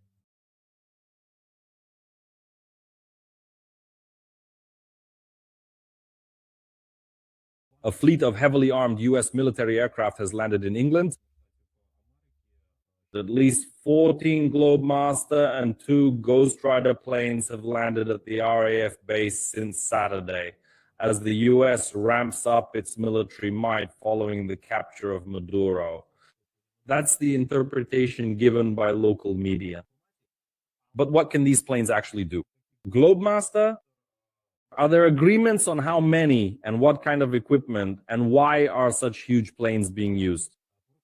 Experts have calculated that the Globemaster, for example, the one you see here on the screen, can transport at least 5 Black Hawk helicopters or 1 Chinook. These are used for special forces operations. According to unconfirmed reports, helicopters have been spotted in British hangars, but so far no one has provided any photographs. And this topic started to gain momentum with claims that both in America and personally, Donald Trump with his administration, inspired by the successful operation carried out by Alpha Special Forces, in which they essentially kidnapped Maduro and handed him over to American justice, they may continue to act in the same way without losing their momentum. You know that today 2 tankers flying Russian flags were seized, which they tried to break through the blockade in Venezuelan territorial waters by using cunning, but the American military, together with the British, stopped them. And now the world is expecting a strong response from the Russian Federation, which obviously will not happen. Although the challenge for Putin is clear. The flag of the Russian Federation is basically just a rag. And that's not my assessment, I want to say. It's an assessment that can be considered logical given what Donald Trump is doing, what he is offering Putin, and the level of rhetoric that accordingly is expected from Putin, but it simply isn't there. Now, regarding these planes, people have started saying that this might be about an invasion by the United States of America, and an invasion where exactly? There are currently two possible options, that it could be Greenland or it could be Iran. Why Greenland? Because in recent days, there has been a lot of information and many statements from official White House spokespeople. Now, we will thoroughly go through them, specifically regarding the strategically important island of Greenland, about the crucial need to return, or rather to absolutely ensure that the United States maintains complete and undeniable control over this vast and significant island, and so that American military bases could be freely deployed there, and no approval would be needed, for example, from the North Atlantic Alliance, as is currently the case. The Kingdom of Denmark gives its consent, and there are NATO bases. There are not American, but NATO bases on the island of Greenland, and then there's Iran. In Iran right now, as you know, there are massive, intense protests taking place, and unfortunately, local law enforcement is using force against the protesters. As a result, some of these protesters are being killed. As of this morning, there have been 36 deaths and 1,200 injured, but the numbers change every half day. Caroline Leavitt, let's talk about Greenland. First, let's consider the likelihood of such an invasion. Caroline Leavitt, the White House spokesperson, was rather ambiguous about it. And quite directly, she explicitly told ABC News reporters that the military option is indeed one of the available options, one of the distinct possibilities. She clearly stated, yes, it is certainly an option for gaining control over the situation. Greenland. In other words, the potential use of significant military force regarding the complex issue of Greenland is absolutely not being ruled out by the current White House administration. But of course, it is widely considered to be highly unlikely to actually come to that particular situation. The French Ministry of Foreign Affairs responded to this from Macron's side. In particular, Minister Barrot stated that he received a personal guarantee from Secretary of State Marco Rubio that there would be no military takeover of Greenland. According to Rubio, the United States is considering another option. But France will be prepared for all scenarios, because the French are now openly opposing this whole Greenland situation. And also in the Security Council, the UN, France strongly condemned the controversial actions of Donald Trump towards the Venezuelan leader Maduro. Now, Rubio's statement, Rubio also puts it rather mildly, saying that we are considering the goals. He aims to buy Greenland. So the goal is to buy Greenland. To buy, and there's no need for any interventions, any armies. So now the point is that you need to offer enough so that everyone is satisfied. To buy Greenland, but on the condition, it's very much like when your neighbor genuinely likes something you truly own, and you also happen to like it quite a lot too, but ultimately that doesn't really matter. He wants to buy it for any amount of money in the world, for all the money in the world, or to form an association with you. Yes, that's called a free association. There is such a form of cooperation with countries in the Pacific region that the United States has, which allows the United States to freely deploy its troops. And in addition, these countries that have free association agreements have the opportunity to trade duty-free with the United States. Something similar could happen with Greenland, but the planes are in Britain. Someone could land on that glacier, but in reality, if you look at the map, it's simply impossible to control this territory. Anyone can land there, you just need planes, and you can land in Greenland as you please. If you don't get shot down from the air by some super missile, then consider your landing a success. But what are you going to do there on that glacier? That's the point, the military operation. It's not very realistic. Maybe it's possible, but it's not very realistic. Unless it's the vast city there, Greenland, which is a truly immense landmass, 1.5 times the size of many nations, that you could somehow effectively capture and maintain control over. However, the unfolding story with Iran appears to be far more realistic and immediately pertinent. Today, numerous Ukrainian Telegram channels are also very actively discussing the significant likelihood of a potential American military operation being launched in Iran. Taras Hriorovich reports, this is a popular Telegram channel, the authors write that judging by messages online from protesting Iranians, they are not at all opposed to the US government taking action against the security forces and the Ayatollah's regime. If the moment for a strike is favorable and it becomes necessary to put more pressure on the regime, this would probably even be perceived as help for the people of Iran. Although, let's be honest, the Trump administration doesn't really care about Iranians or any other peoples of the world. Why do I think they are likely to carry out a strike? Because they want to change the regime, and no one will want to leave the military potential, especially nuclear, to the next Iranian government.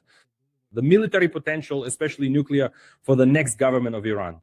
And now they have an excuse for this. Well, here you can partly agree with this position that it really is a huge thorn in the side for the Americans. Khamenei, the regime in Iran, and the constant and inevitable threat from Iran for the state of Israel. The United States of America is a Zionist country, and Joseph Biden has tried to solve the Iran problem throughout his entire term, just so you understand. The most massive strike that Iran carried out, you remember, a few years ago, it was madness, and it took a lot of diplomatic effort to restrain Netanyahu. Today, it seems to me there's no need to restrain Netanyahu. On the contrary, it's Donald Trump who needs to be restrained. But the opportunity really is, and here I agree with the author of this post, the opportunity is actually shaping up quite well. If someone in America was planning this, then now is exactly the time to do it. Opponents of exactly this scenario are now spreading not videos of civilian casualties, but this particular video. Now, you see what the issue is.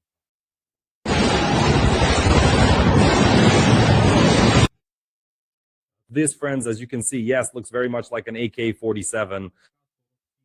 So is it being claimed that this is in Iran? The protesters have stopped being peaceful and are now walking around with assault rifles, seizing cities, and so they need to be restrained. All of this no longer looks like protests against the national currency policy, but rather like some kind of civil conflict. I've even seen people writing that some kind of civil war has already started in Iran.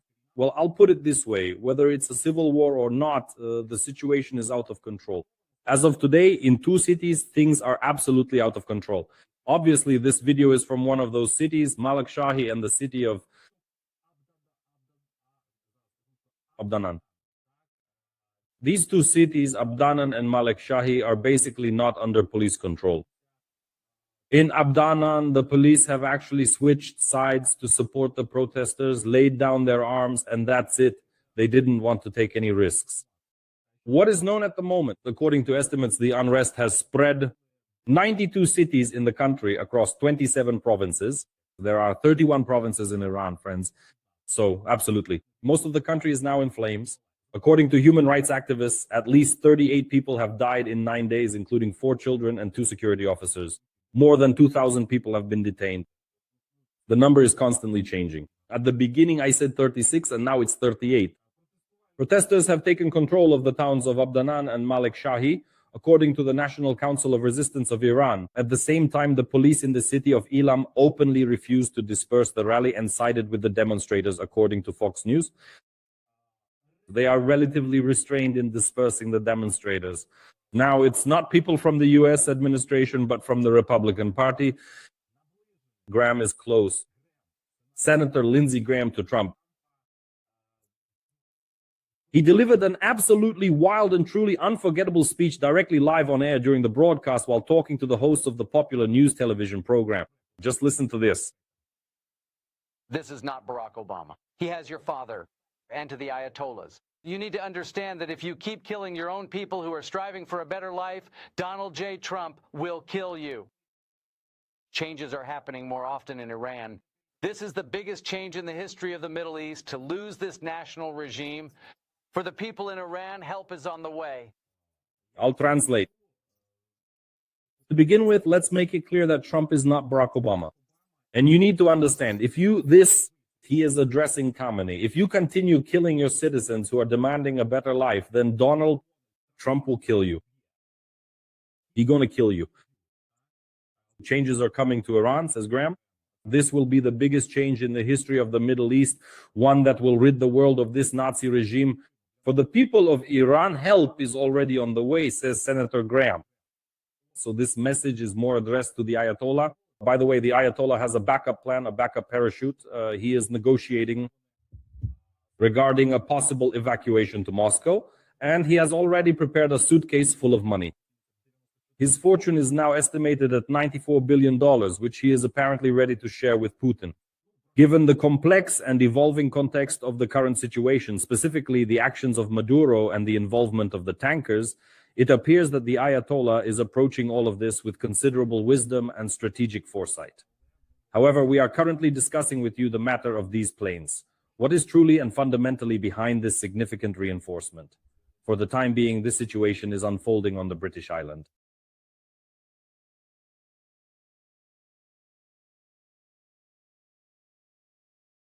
President of Ukraine, Volodymyr Zelensky, named the main achievement of the meeting that took place yesterday with President Donald Trump at his residence, Mar-a-Lago. Now, for your attention, take a look at Zelensky's post. This is literally from this evening about what we achieved during the meeting with President Trump. Volodymyr Zelensky asks himself a question and answers it himself. The President of the United States confirmed strong security guarantees. All the details that we had previously developed, our technical and negotiation teams, regarding the specifics of the security guarantees, he confirmed them. And he confirmed that they will be voted on in the US Congress. This is a very strong agreement. Let's comment on this right away. Donald Trump, yes, he can confirm that this can pass through Congress. And now we just need to understand exactly when this is supposed to happen. And just how strong is Donald Trump's position today?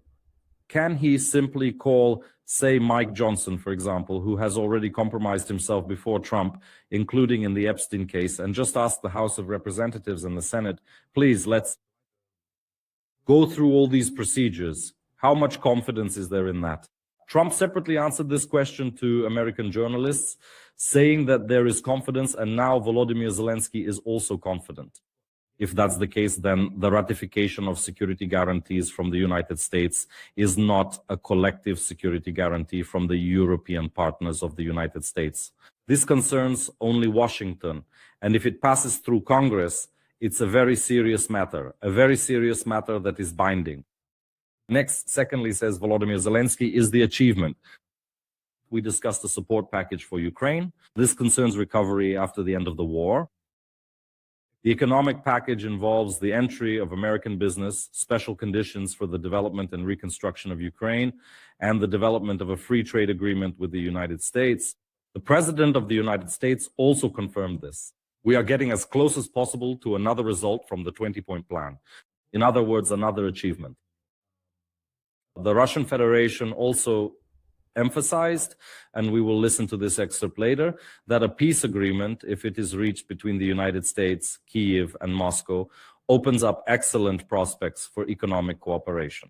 This means that the exchange is happening right now before our eyes. The lifting of sanctions from the Russian Federation will lead to large-scale shifts in economic cooperation between Kyiv and Washington. That's the only way. Russia, which will once again receive the complete lifting of American and possibly European sanctions, in exchange will not oppose American investment. This is Donald Trump's invention because he's a businessman. That's exactly what he said, Mar-a-Lago. The best place to make deals. As for economic issues, I think no one has any disagreements there right now. Ukraine gets its 200 billion, although it could get 350, right? And the Russian Federation gets sanctions lifted, continues trading with the whole world, enriching itself, enriching Putin, and so on and so forth. Is that fair? Volodymyr Zelensky says that this has been achieved. All right. Okay, let's call that an achievement.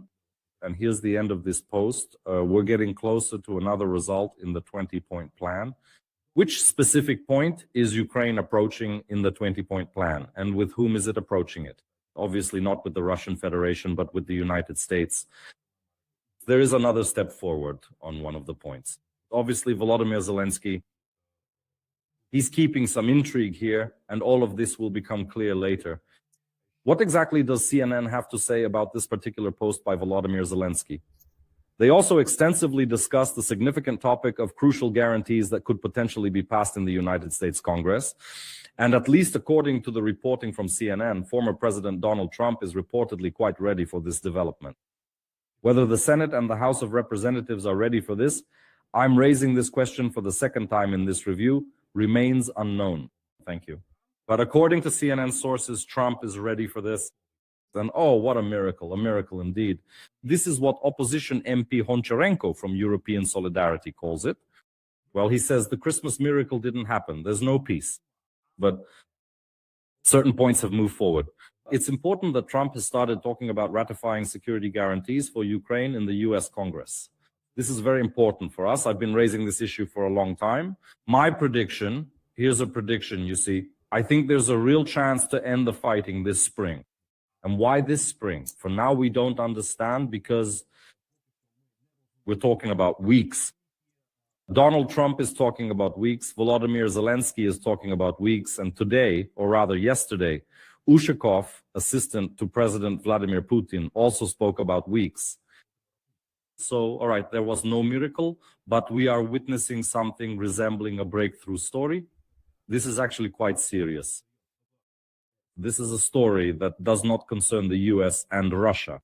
This is a story that concerns the US and Ukraine. Therefore, accordingly, this news can be considered good. And it seems to me that it absolutely won't really trigger Russia. Now, what is not a miraculous occurrence, but is rather quite strange and unexpected, is something we should consider. We have the Financial Times publication. They published an interesting piece about calls between Trump and Putin and vice versa.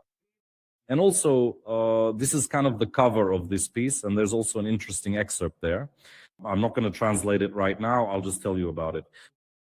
The main idea, sources from the Financial Times claim that people in Volodymyr Zelensky's inner circle, Ukrainian advisors, his friends, politicians, I don't know exactly who, those in the administration or those closest to him in the office, advised him not to go to Trump, especially not to Mar-a-Lago, because it could lead to a scandal. Mar-a-Lago is that kind of place, you know, and Bob Woodward writes about this in his book, War. It's a place where everything is very much like North Korea. Yes, indeed, Donald Trump is the prominent host there. And he meticulously quotes an extensive excerpt from Bob Woodward's revealing interview with Lindsey Graham, a distinguished senator who very often visited Donald Trump between his two significant presidencies, offering valuable insights and perspectives. Just like you, when you go there, you have to praise Donald Trump. You have to smile at Donald Trump. You have to say what Donald Trump likes. You have to eat what Donald Trump offers you. And you have to be as flattering as possible. We saw examples in the Oval Office, really. So the Financial Times writes that there were risks and people refused. Well, Volodymyr Zelensky obviously did not listen since he visited Mar-a-Lago. And by the way, it was a historic moment. He was there for the first time in his life, though I don't know if it will be the last. But it is a great honor. As Trump said, it's the best place to make deals. The Financial Times also wrote about what Zelensky wants, what Putin, he himself rejected the peace plan of 20 points. And now we return to this cover story. Another topic in this article is that he himself rejected the peace plan. So the idea is to convince Trump to agree with Zelensky to such an extent that it would become a new conflict or point of contention with Putin, whom Trump calls a very smart person, right? Then he understands why the missiles are flying. And this is kind of the idea behind it. And apparently Volodymyr Zelensky told this to the leaders of the European Union. Well, that's the version from the Financial Times, which seems rather strange. But what doesn't seem strange, even though it has already been partially denied by the Kremlin, is this. Here we have a Fox News page where an article appeared about the conversation. It could unlock, you see, talks could unlock first Zelensky-Putin call in 5 years. So the conversation could be unlocked. The conversation between Donald Trump and Zelensky could unlock the first call between Zelensky and Putin in the past 5 years. Right? Well, potentially. This could be unlocked. Now, the Kremlin is saying thank you. There's no talk about any calls, but no one at Fox News is saying there are either. There's simply potential in what has been agreed upon. At what level was it agreed upon in terms of whether this could now turn into some kind of call? And I want to tell you that since the beginning of the full-scale invasion, and it was the Biden administration that started this whole story. And what about doing this declassification? They call it declassification. Thank you. We can disclose part of some classified information, release it into the information space, and disrupt or deprive the Russian aggressor of the element of surprise. This is how the Trump administration operates, 100%. So the Kremlin's denial today of a phone conversation between Putin and Zelensky means nothing, just as it means nothing that this phone call could happen for the first time. In 5 years, sooner or later, it will happen anyway. I want to tell you that such calls have taken place between Kozak and Yermak, so there was contact. Now, it disappeared with the disappearance of Yermak, and a few months earlier with Kozak's departure from President Putin's administration. Who is calling whom now is completely unknown. And there have to be calls, there have to be channels. This situation doesn't seem strange. Next, another topic that Volodymyr Zelensky touched on regarding these negotiations and the wording. The territorial issue, we know about it, right? It sounded strange that the territorial issue supposedly wasn't raised, although, well, that's extremely odd. The territorial issue is the only thing holding up the entire process. The only thing holding up the entire process. And so the satisfaction that the two leaders are showing is fine. But when it comes to the territorial issue, Trump said, I'm ready to come to Ukraine to speak before parliament if that will stop it. The deaths of 25,000 people a day, wonderful. So Trump is saying that he'll come to Ukraine to persuade parliament to make some decision to adopt it. And this excludes the element of a referendum, which Volodymyr Zelensky keeps talking about, that the issue of Ukrainian land is very complicated and slippery.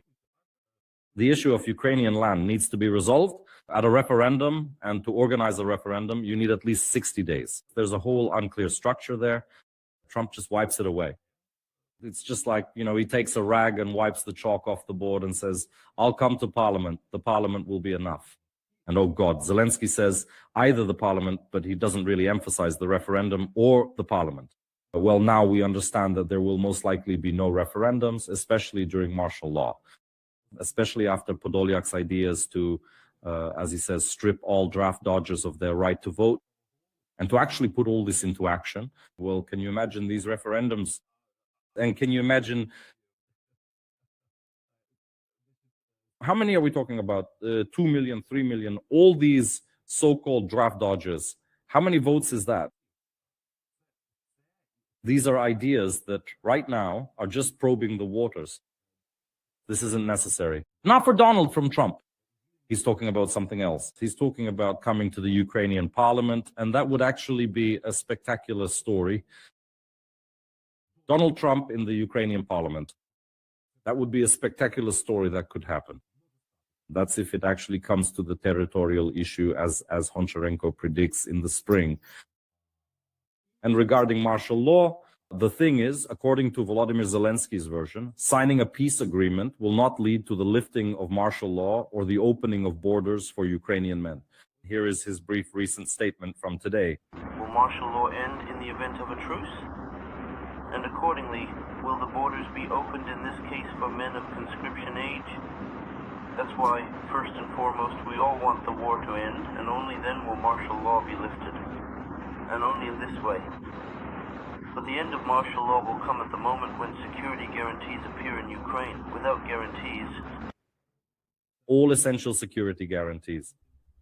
Right now, the current policy is being meticulously built in such a comprehensive way that under absolutely no circumstances whatsoever will any individual be demobilized or released from service anywhere in any manner by anyone at all.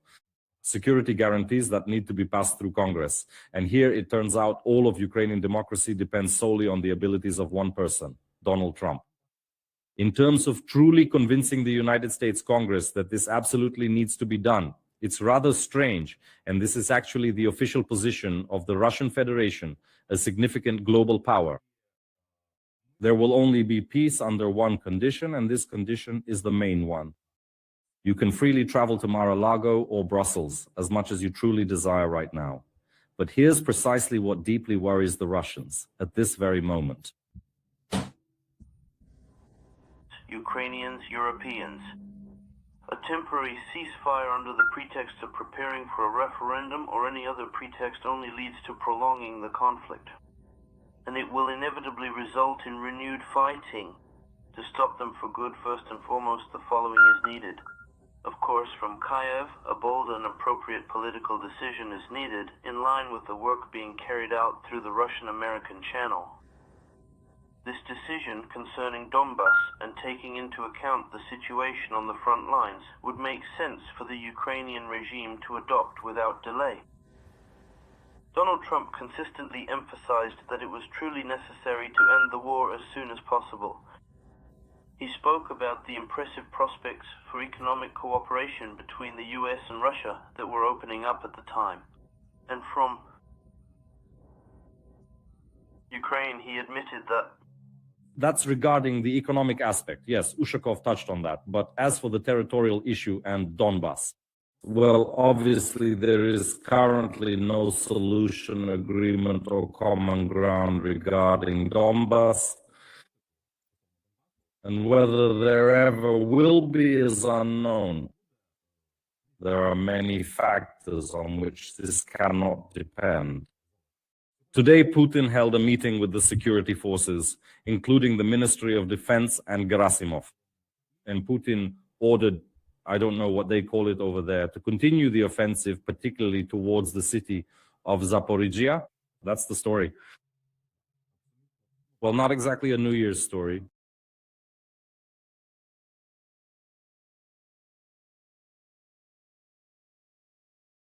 American military personnel boarded the Mariner tanker. The tanker flying the Russian flag was moving somewhere between the British Isles and Iceland. That is, Russia now claims that these were neutral waters, not the territorial waters of any specific country. So the United Nations Convention of 1980, blah, blah, blah year has been violated. This is absolutely irrelevant right now because it sounds like some kind of fairy tale, as if it never happened, as if the Russian Federation itself has never violated UN conventions, and that's basically the whole answer. But nevertheless, the world, holding its breath, is now watching to see whether what everyone fears, and perhaps fears in vain, will happen. Will there be an open conflict between a NATO country, the USA, and the Russian Federation, since the pretext for this, a violation of the UN convention, is already being effectively declared? Now by the Russians. So here's another very important detail. It's also incorrect to claim that the Americans boarded this tanker, because this was a joint operation not only involving the US Coast Guard and Army, who had been pursuing this tanker for several weeks, but also the British. Specifically, the following units from the British forces were involved. This is very interesting information, so pay attention to it. So the British KC-135T tanker, P-8A Poseidon patrol aircraft, as well as the British Poseidon MR-A1 and several American Special Operations aircraft Pilatus U-28A Draco were involved. And in fact, it was a joint operation between two NATO countries, which was extremely successful. And this is not the only operation that became known today. It turns out that the Mariner tanker, I'll talk a bit more about it, was not the only one today. There is also the Sofia tanker, a tanker also under the Russian flag, also reflagged and in fact detained today in the Caribbean basin. Here is a video provided by what is called in America the Ministry of National Security.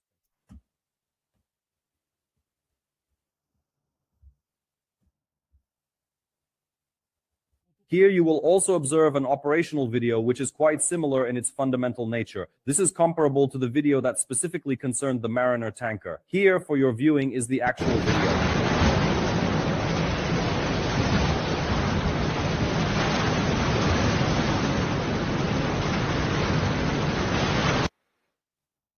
Now, regarding this Mariner tanker, why is this whole situation noteworthy? And it is noteworthy, friends, because this tanker set out on a route from Venezuela. Well, it's unclear. For now, it's unclear where it was heading because its route could have changed since its flag also changed, but its point of origin was Iran, friends. That is from Iran to Venezuela and then on the return journey. Right now, there is conflicting information about whether it was carrying any cargo or not. And by the way, this is something that Z channels are paying a lot of attention to right now. Like they're saying this is some kind of unserious situation. I'll show you this post later as well. So the vessel was moving in the North Atlantic. At first, the Mariner was heading from Iran to Venezuela, but a month ago, it changed course. Previously, the tanker had a different name. It was called Bella One. In 1924, this vessel came under American sanctions. For more than 2 weeks, the tanker tried to bypass the United States blockade near Venezuela. In December 1925, the crew was already facing an attempt by the Americans to seize the vessel, but they managed to make it out into the Atlantic Ocean, where the large oil tanker was already being actively pursued by the vigilant Coast Guard, the British forces in their airplanes, as you can well imagine, and the powerful American army. Russia, meanwhile, moved its submarine closer to the pursuit zone of this tanker. Here's what it looks like, relocating it right into the area where the chase was happening. But this submarine, just like the cruiser Aurora, it neither fired nor moved. It was simply present nearby. The story with these tankers is clearly going to continue because today the New York Times reported some interesting information. In addition to the Bella One, as many as 5 tankers have already switched their registration. In order to bypass the blockade that the United States has organized in Venezuela's territorial waters, the tankers simply change their registration, hoist the Russian flag, and sail under the Russian flag as if everything is normal, as if nothing is happening. The crews of 5 tankers have already done this. One of them is currently moving along this trajectory. The tanker, which is called, let me tell you, it's called Hyperion, switched to the Russian flag to reduce the risk of possible detention. The official flag change took place on December 24th, a little later than the Mariner. Hyperion switched from Gambian to Russian registration. In December, the vessel loaded a batch of oil in Murmansk and delivered it to Venezuela, effectively linking Arctic routes of Russian shipping with the illegal trade of Venezuelan oil and oil products. That's what we've managed to find out. But 2 out of 5, you believe, have already been detained. And obviously, we should expect a special operation to stop the remaining 3 sanctioned tankers. And if everything goes well as they think in the State Department, then I believe Trump's team can absolutely... There are no doubts now, since I want to once again draw your attention to the reaction of the Russian Ministry of Foreign Affairs. The Russian Foreign Ministry stated that they are monitoring the situation while the US and NATO are paying attention to the tanker regardless of its status. Attention, well, you see, everything is just being swept under the rug, so there are no contradictions here. The United States, in just 1 week, declares itself the master of the Western Hemisphere. And now, near the shores of Great Britain, vessels under the Russian flag are being detained. That's all. Well, I mean, I think everything has been made absolutely clear here now. And now everyone is waiting for a reaction, of course, from Putin himself. What's especially interesting is that people are waiting for it on Russian social media. Let me show you a couple of posts. They're very telling. During the operation, Russian warships were present in this area, including a submarine, according to the Telegram channel Poznyakov 3.0. In addition, the US Coast Guard also intercepted something in Latin American waters. Another tanker connected to Venezuela. And is this something we can tolerate? Asked the author of the Telegram channel. Can we tolerate it or not? Next comes even heavier artillery. Here they come with harsh words. You're writing something wrong, says the author of this. From the Z Public, there's a version that this vessel was empty and now they're just stirring things up. The fleet was sent for a more interesting chess game, while at the same time, our side is pulling off a more intriguing scheme. So, obviously, you don't believe in this theory. We're considering this option. Or do you prefer to act on emotion rather than think things through? Everything's lost, we're fools, they hit the US with a nuke. Trump is bad. Well, listen, it's interesting, isn't it? So a tanker under the Russian Federation's fleet or under the Russian Federation's flag, which is absolutely legal. From their point of view, it's just changing clothes, changing shoes, renaming, according to the Russian Foreign Ministry. It could be a maneuver, in the opinion of some Russians, a very interesting chess game. And this chess game comes down to the fact that Trump could actually shift into 4th gear, 5th gear, even 6th gear. And finally, listen to his advisors from the Republican Party, whom the Russians like to call the hawkish wing. That Russia just needs to be pressured. Just a bit more pressure needs to be applied. In fact, today, President Volodymyr Zelensky made a very interesting statement. Not a fact that He was referring to this very situation with the tanker fleet that is breaking through blockades somewhere off the coast of Venezuela. But if this is a coincidence, then it is very interesting. Listen, the US and its allies plan to significantly increase pressure on Russia to make it agree to all the terms. The Americans are definitely negotiating with the Russians, discussing various options. I'll answer very simply. For now, Russia is turning up its nose, but our partners are strong enough, some of them especially so, and they can twist that nose off if they want to. Interesting thought. And today we can see this nose twisting with two fingers. I don't know. It's already started. The Russian Federation may be preparing a provocation under a foreign flag, and it could happen already on Russian territory during the New Year's and Christmas holidays. We understand that according to the Julian calendar, this is obviously closer to January 6th through 7th. This was reported by the Foreign Intelligence Service of Ukraine. And this kind of post appeared on their page today. The operation in question is complex in nature after the so-called attack. So-called on Putin's residence, we are observing the Kremlin spreading new fabricated informational pretexts to prepare both Russian and foreign audiences for further escalation. In other words, we are observing the spread of new fabricated informational pretexts. Indeed, they do exist now, and I will touch on that later, but let's finish reading this post first. To falsify evidence of Ukraine's involvement, they plan to use debris from Western-made strike UAVs, thank you, which will be delivered to the site of the provocation from the line of combat contact. Carrying out terrorist acts with human casualties under a false flag fully aligns with the methods used by Russian special services. And here it is also important that this tactic is being used. We urge the media to question everything and so on, and the like. Furthermore, a place of worship could be chosen as the site of the provocation, or another object with high symbolic value, both in Russia and in the temporarily occupied Ukrainian territories. Well, the first thing that comes to my mind is an object with high symbolic value. The Kremlin Tower, Red Square, what else do they have? These are all places with high symbolic value. A place of worship, a cathedral, a church. I don't know, maybe a memorial site, something that could really strike a chord with public opinion, make a strong impression. This is the kind of thing that could be prepared. Well, if Putin decides to blow up the Kremlin towers for the sake of such a provocation, that would be interesting. And then the question is, who will believe it and who won't? Now, let me return to the beginning of this post from the Ukrainian Foreign Intelligence Service. Preparation of Russian and foreign audiences means spreading new fabricated informational pretexts. Indeed, there is one story, and it is connected to such a message. Kremlin News, the official Kremlin Telegram channel, reports that Saldo told Putin about a terrorist attack by the Kyiv regime in the city of Kherson region. The head of the region, obviously the Gauleiter, informed the president about the investigative actions and said that the work of the investigative group is progressing.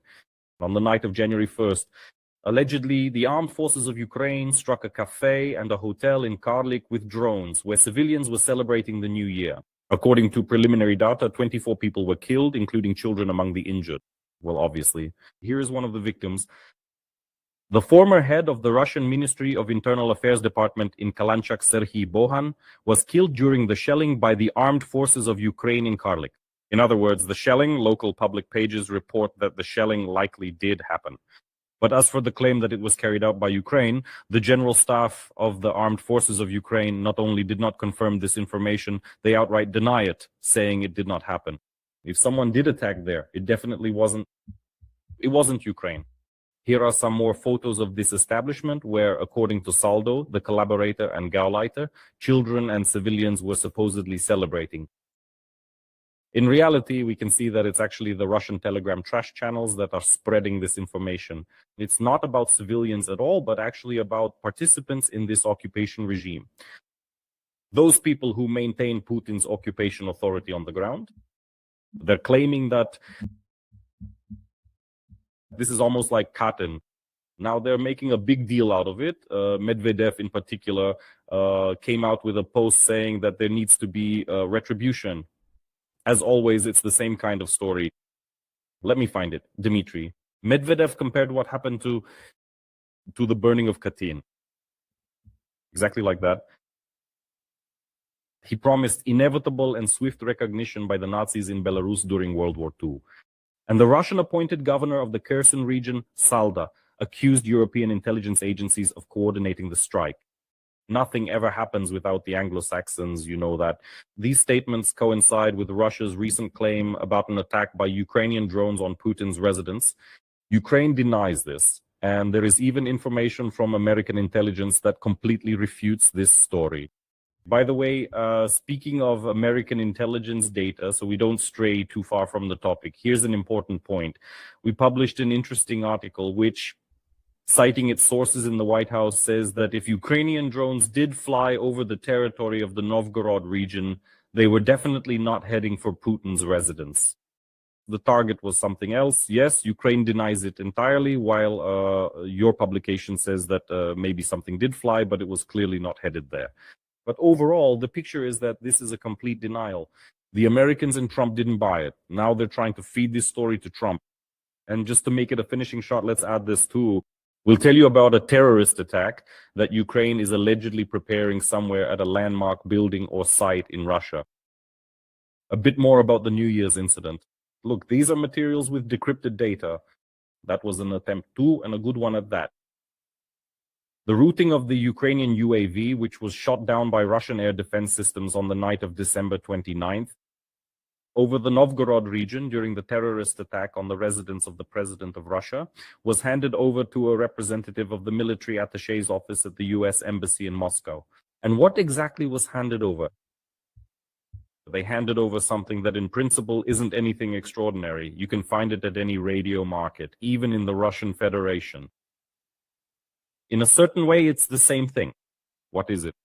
It's our dedicated Telegram channel known as Crimean Wind, which is indeed our proudly Ukrainian patriotic channel, meticulously studied this particular image, carefully consulted with a team of experienced experts, and subsequently determined with certainty that it is, in fact, a sophisticated flight controller. It's a disassembled one called Matek H743 from a drone. So what's the point? Such flight controllers, they are used in small reconnaissance or strike UAVs like the Chaklanka, with a range of up to 150 kilometers. But the distance to the criminal Putin's residence from AES is 700 kilometers. So that's already quite a coincidence. All long-range drones like Luti and FPV use a different class of controllers, Cube Orange Plus. They're called that way, so this story didn't work out, just like with the supposedly downed drones over the Novgorod region. But still, the Russians are not giving up. They keep trying, they keep trying. The Russians are still trying to convince the West that something is being prepared, and for some reason it's being prepared specifically for the 6th. Why specifically the 6th? I have one suspicion. On the 6th, we will be having a summit of Ukraine's European partner countries. Emmanuel Macron, the president of France, mentioned this in his New Year's address. He said that European leaders will be meeting in Paris, and in Paris, on January 6th, a specific program will be announced, a security guarantees plan from the European Union for Ukraine. That is, it has already been agreed upon by all members of all coalitions, by everyone interested and willing, and so on. So it's specifically set for the 6th. In order to disrupt this event, Russia might be planning to stage some kind of falsification involving a terrorist attack under a false flag. And Lukashenko was also strongly asked to somehow spread this narrative, since we know he has his own audience, including in Ukraine, that, well, supposedly Putin is, of course, the target and Ukraine is involved. They keep trying to prepare assassination attempts on the Russian president all the time. All the time. It's not just happening now, just all the time. Look, just a wonderful excerpt what Lukashenko dreamed about. He remembered the conversation with Putin. I think it was before BRICS in South Africa. They're packing their suitcases and I say, where are you going? Don't you know we've got BRICS? I say, are you planning to fly there? Such a friendly, brotherly conversation with the older brother. Are you planning to fly there? Well, they asked me, they're waiting for me there. I say, what's wrong with you? There's a war going on. Well, they're not that crazy anymore. And do you really think everyone there is in their right mind? There's no point in going there. Lavrov flew there back then. Well, maybe not because I pressured him, but I did tell him what I thought. But it wasn't just some, village talk. Our intelligence, they're doing well lately. As you can see, they've been working pretty well. They informed us on the level of conversations, rumors, Zaka, that a terrorist hell is being prepared against the president of Russia. But for me, that's been clear for a long time already. And I often tell him, well, there's a war going on, so you shouldn't be flying there. If someone needs to see you, they'll come to you. I'll finish this review with a quote from an official source, the General Staff of the Armed Forces of Ukraine, which denies it. Today, all the facts that the Russian Federation is voicing in the first days of the new year regarding the strike on the cafe, at the hotel in the Kherson region, regarding the deaths of civilians and about possible threats there to Putin's residence, and so on and so forth. Regarding the official statement, the defense forces of Ukraine adhere to the norms of international humanitarian law and strike exclusively at military targets of the enemy, facilities of the fuel and energy complex of the Russian Federation, and other legitimate targets with the aim of reducing military potential of the aggressor country. This is according to a statement by the General Staff spokesperson Dmytro Likovyi in a comment to the media. That's it. All the speculation ends here. But if the information has surfaced, it is clearly an attempt to disrupt it and to warn the whole world about the possible scenarios that Putin was already implementing. In particular, at the beginning of the second Chechen campaign, everyone should take note of this, and I believe that the intelligence services of our partner countries also understand this perfectly well, especially after two previous attempts to cast a shadow on Ukraine. An important point. And this, friends, is nothing other than an attempt to disrupt or delay the peace negotiations.